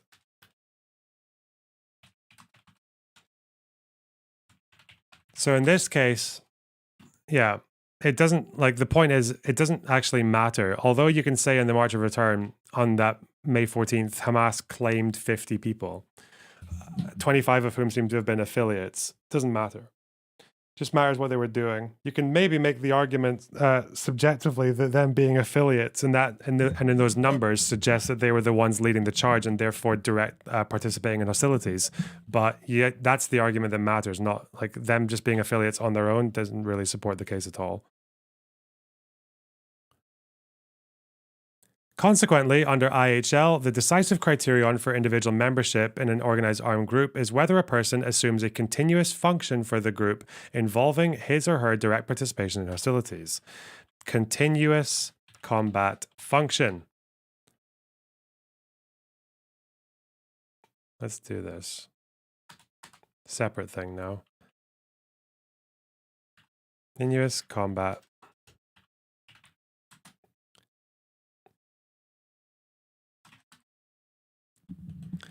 Continuous combat function does not imply de jure entitlement to combatant privilege. Rather, it distinguishes members of the organized fighting forces of a non-state party from civilians who directly participate in hostilities on a merely spontaneous, sporadic, and unorganized basis, or who assume exclusively political, administrative, or other non-combative functions. Continuous combat function requires lasting integration into an organized armed group acting as the armed forces of a non-state party to an armed conflict.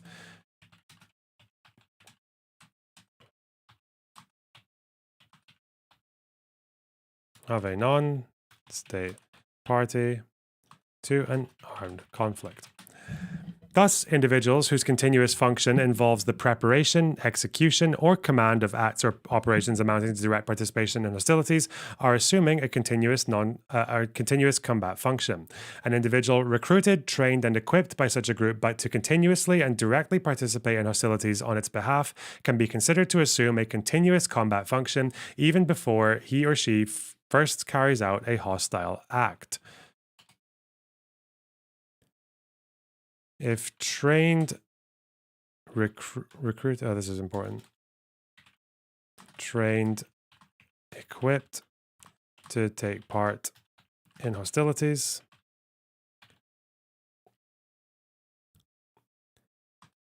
Continuous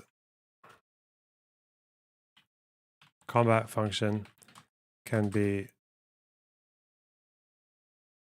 assumed even before the first hostile act is carried out.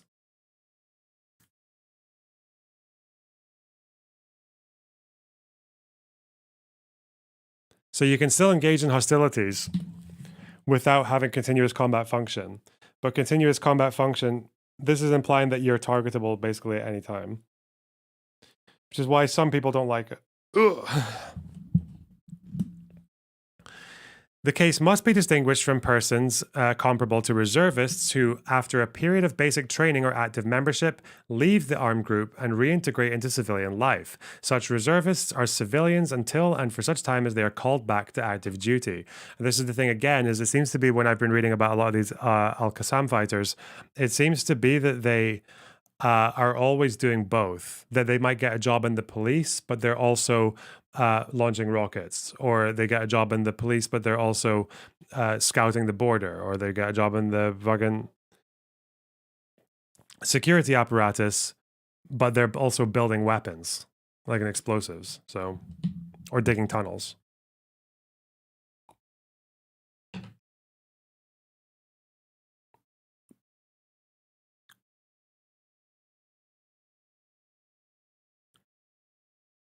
Distinguishable from reservists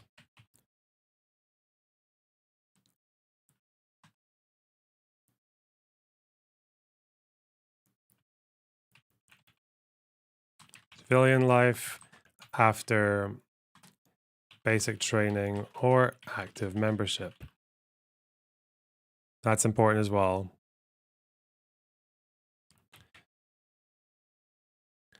Individuals who continuously accompany or support an organized armed group, but whose function does not involve direct participation in hostilities, are not members of that group within the meaning of IHL.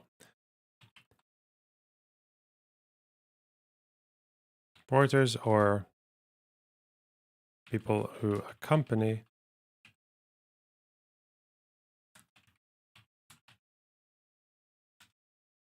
group without participating hostilities are not members of the group.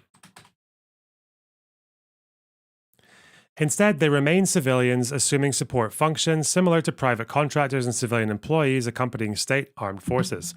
Thus, recruiters, trainers, financiers, and propagandists may continuously contribute to the general war effort of a non-state party, but they are not members of an organized armed group belonging to that party unless their function additionally includes activities amounting to direct participation in hostilities. The same applies to individuals whose function is limited to the purchasing, smuggling, manufacturing, and maintaining of weapons and other equipment outside specific military operations, or to the collection of intelligence other than that of tactical nature.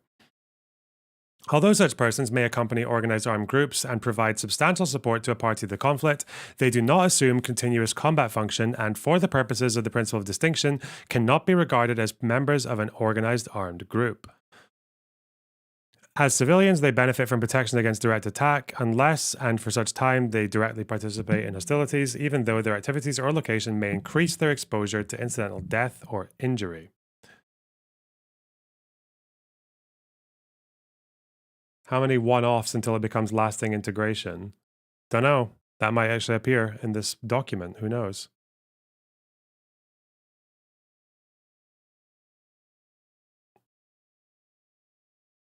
What if they joined 5 weeks ago? And no, if they join, they even say up here, if you join, if you're recruited and you have a continuous combat function even before you carry out a hostile act. So it seems to be that the day you become Mr. Al-Qassam, you are a fair game, it seems. In practice, the principle of distinction must be applied on based on information which is practically available and can be reasonably regarded as reliable in the prevailing circumstances. A continuous combat function may be openly expressed through the carrying of uniforms, distinctive signs, or certain weapons. Yet it may also be identified on the basis of conclusive behavior. For example, where a person has repeatedly directly participated in hostilities in support of an organized armed group, in circumstances indicating that such conduct constitutes a continuous function rather than a spontaneous, sporadic, or temporary role assumed for the duration of a particular operation.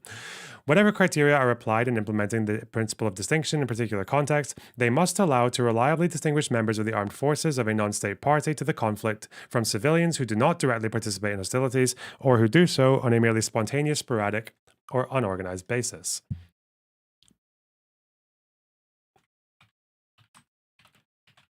Continuously hostilities may be seen as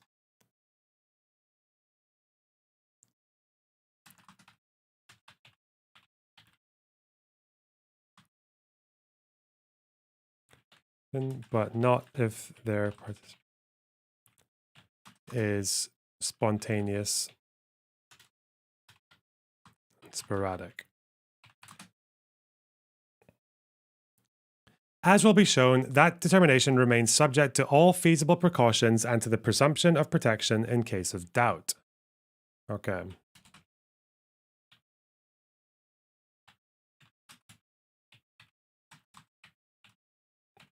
If people are talking about these UN numbers, if it's just the case that they don't have like an ID or a certificate for each person yet, then that's silly. They tried to do that with the whole 10,000 short thing, even though it was just 10,000 with incomplete information, which is not really, like, obviously there's gonna be incomplete information. It doesn't mean they're fake deaths. Fuck. I hope it's not the same as that, because that means the pro-Israel people are gonna be absolutely fucking tits over something that's not even a good argument. Because they did that before. For the purposes of the principle of distinction in non-international armed conflict, all persons who are not members of state armed forces or organized armed forces of a party to the conflict are civilians and therefore entitled to protection against direct attack unless and for such time as they take direct part in hostilities. In non-international armed conflict, organized armed groups constitute the armed forces of a non-state party to the conflict and consist only of individuals whose continuous function is to take a direct part in hostilities. Okay.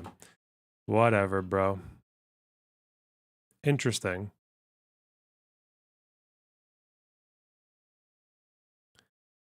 That was actually fairly quick.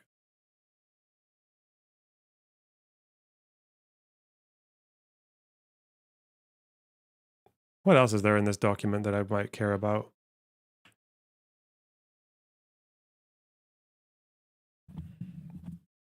Concept of a civilian.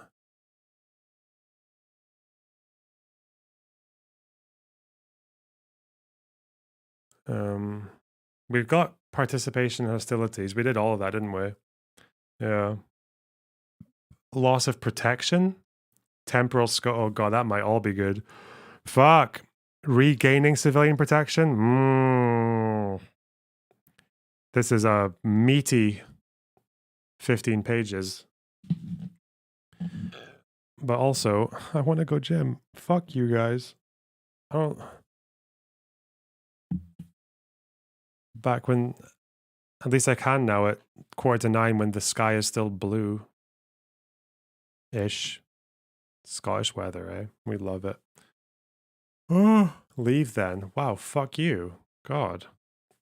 What are you guys going to do without me?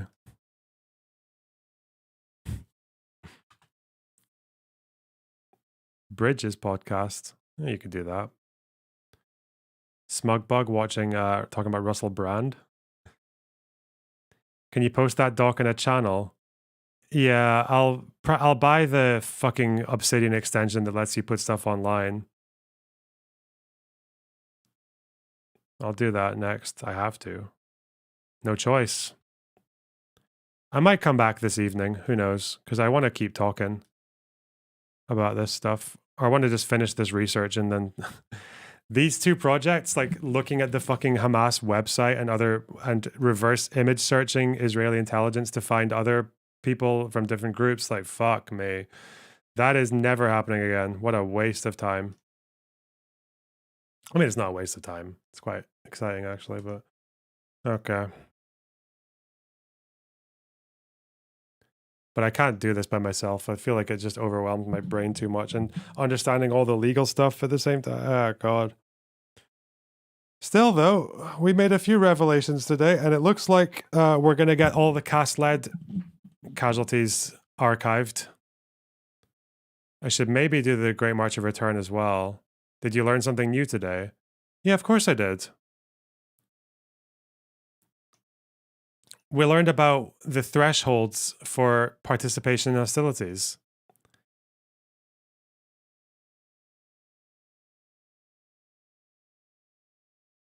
Yeah. The threshold of harm. We learned about the direct causation and the belligerent nexus. And then we can just leave a whole bunch of goons in a room to argue about what each one of those means, and no one has any authority over the other. And that's just awesome. Like, I'll organize this like so, probably. Threshold of harm.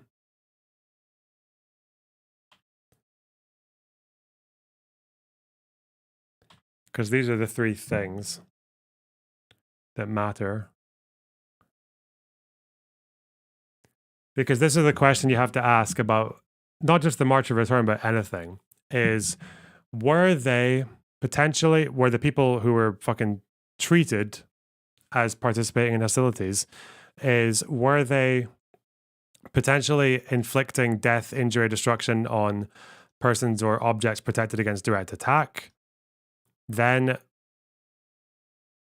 was the link between their actions and the harm caused direct enough? And were they doing it in support of a party to an armed conflict and to the detriment of another? Were they doing all three of those things? I think you can argue that at least some of them were.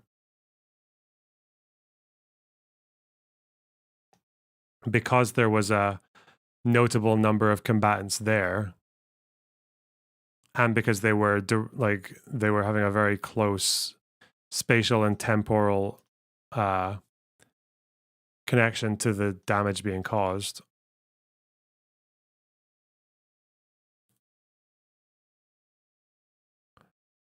But yeah, it's difficult though. It's not the easiest thing to answer. Apparently Hakeem did a video on Molotov-Ribbentrop. Oh, that would be fun, wouldn't it? That would be good memes.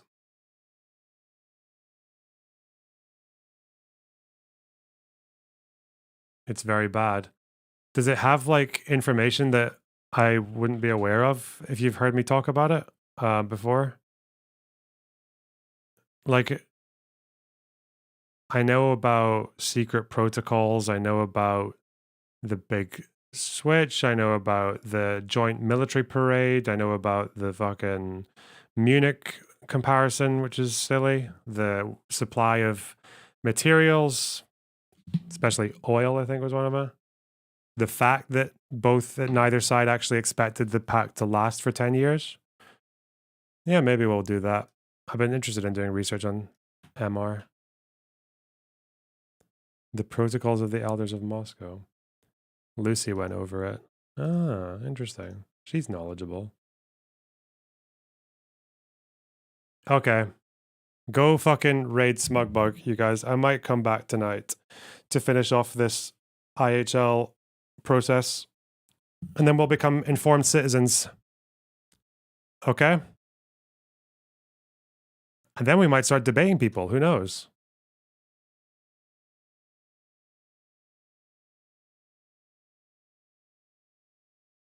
Because that's two more things in the bag. All right. Take care, guys. See you soon, okay? Bye, bye, bye, bye, bye, bye, bye, bye, bye. Holy shit.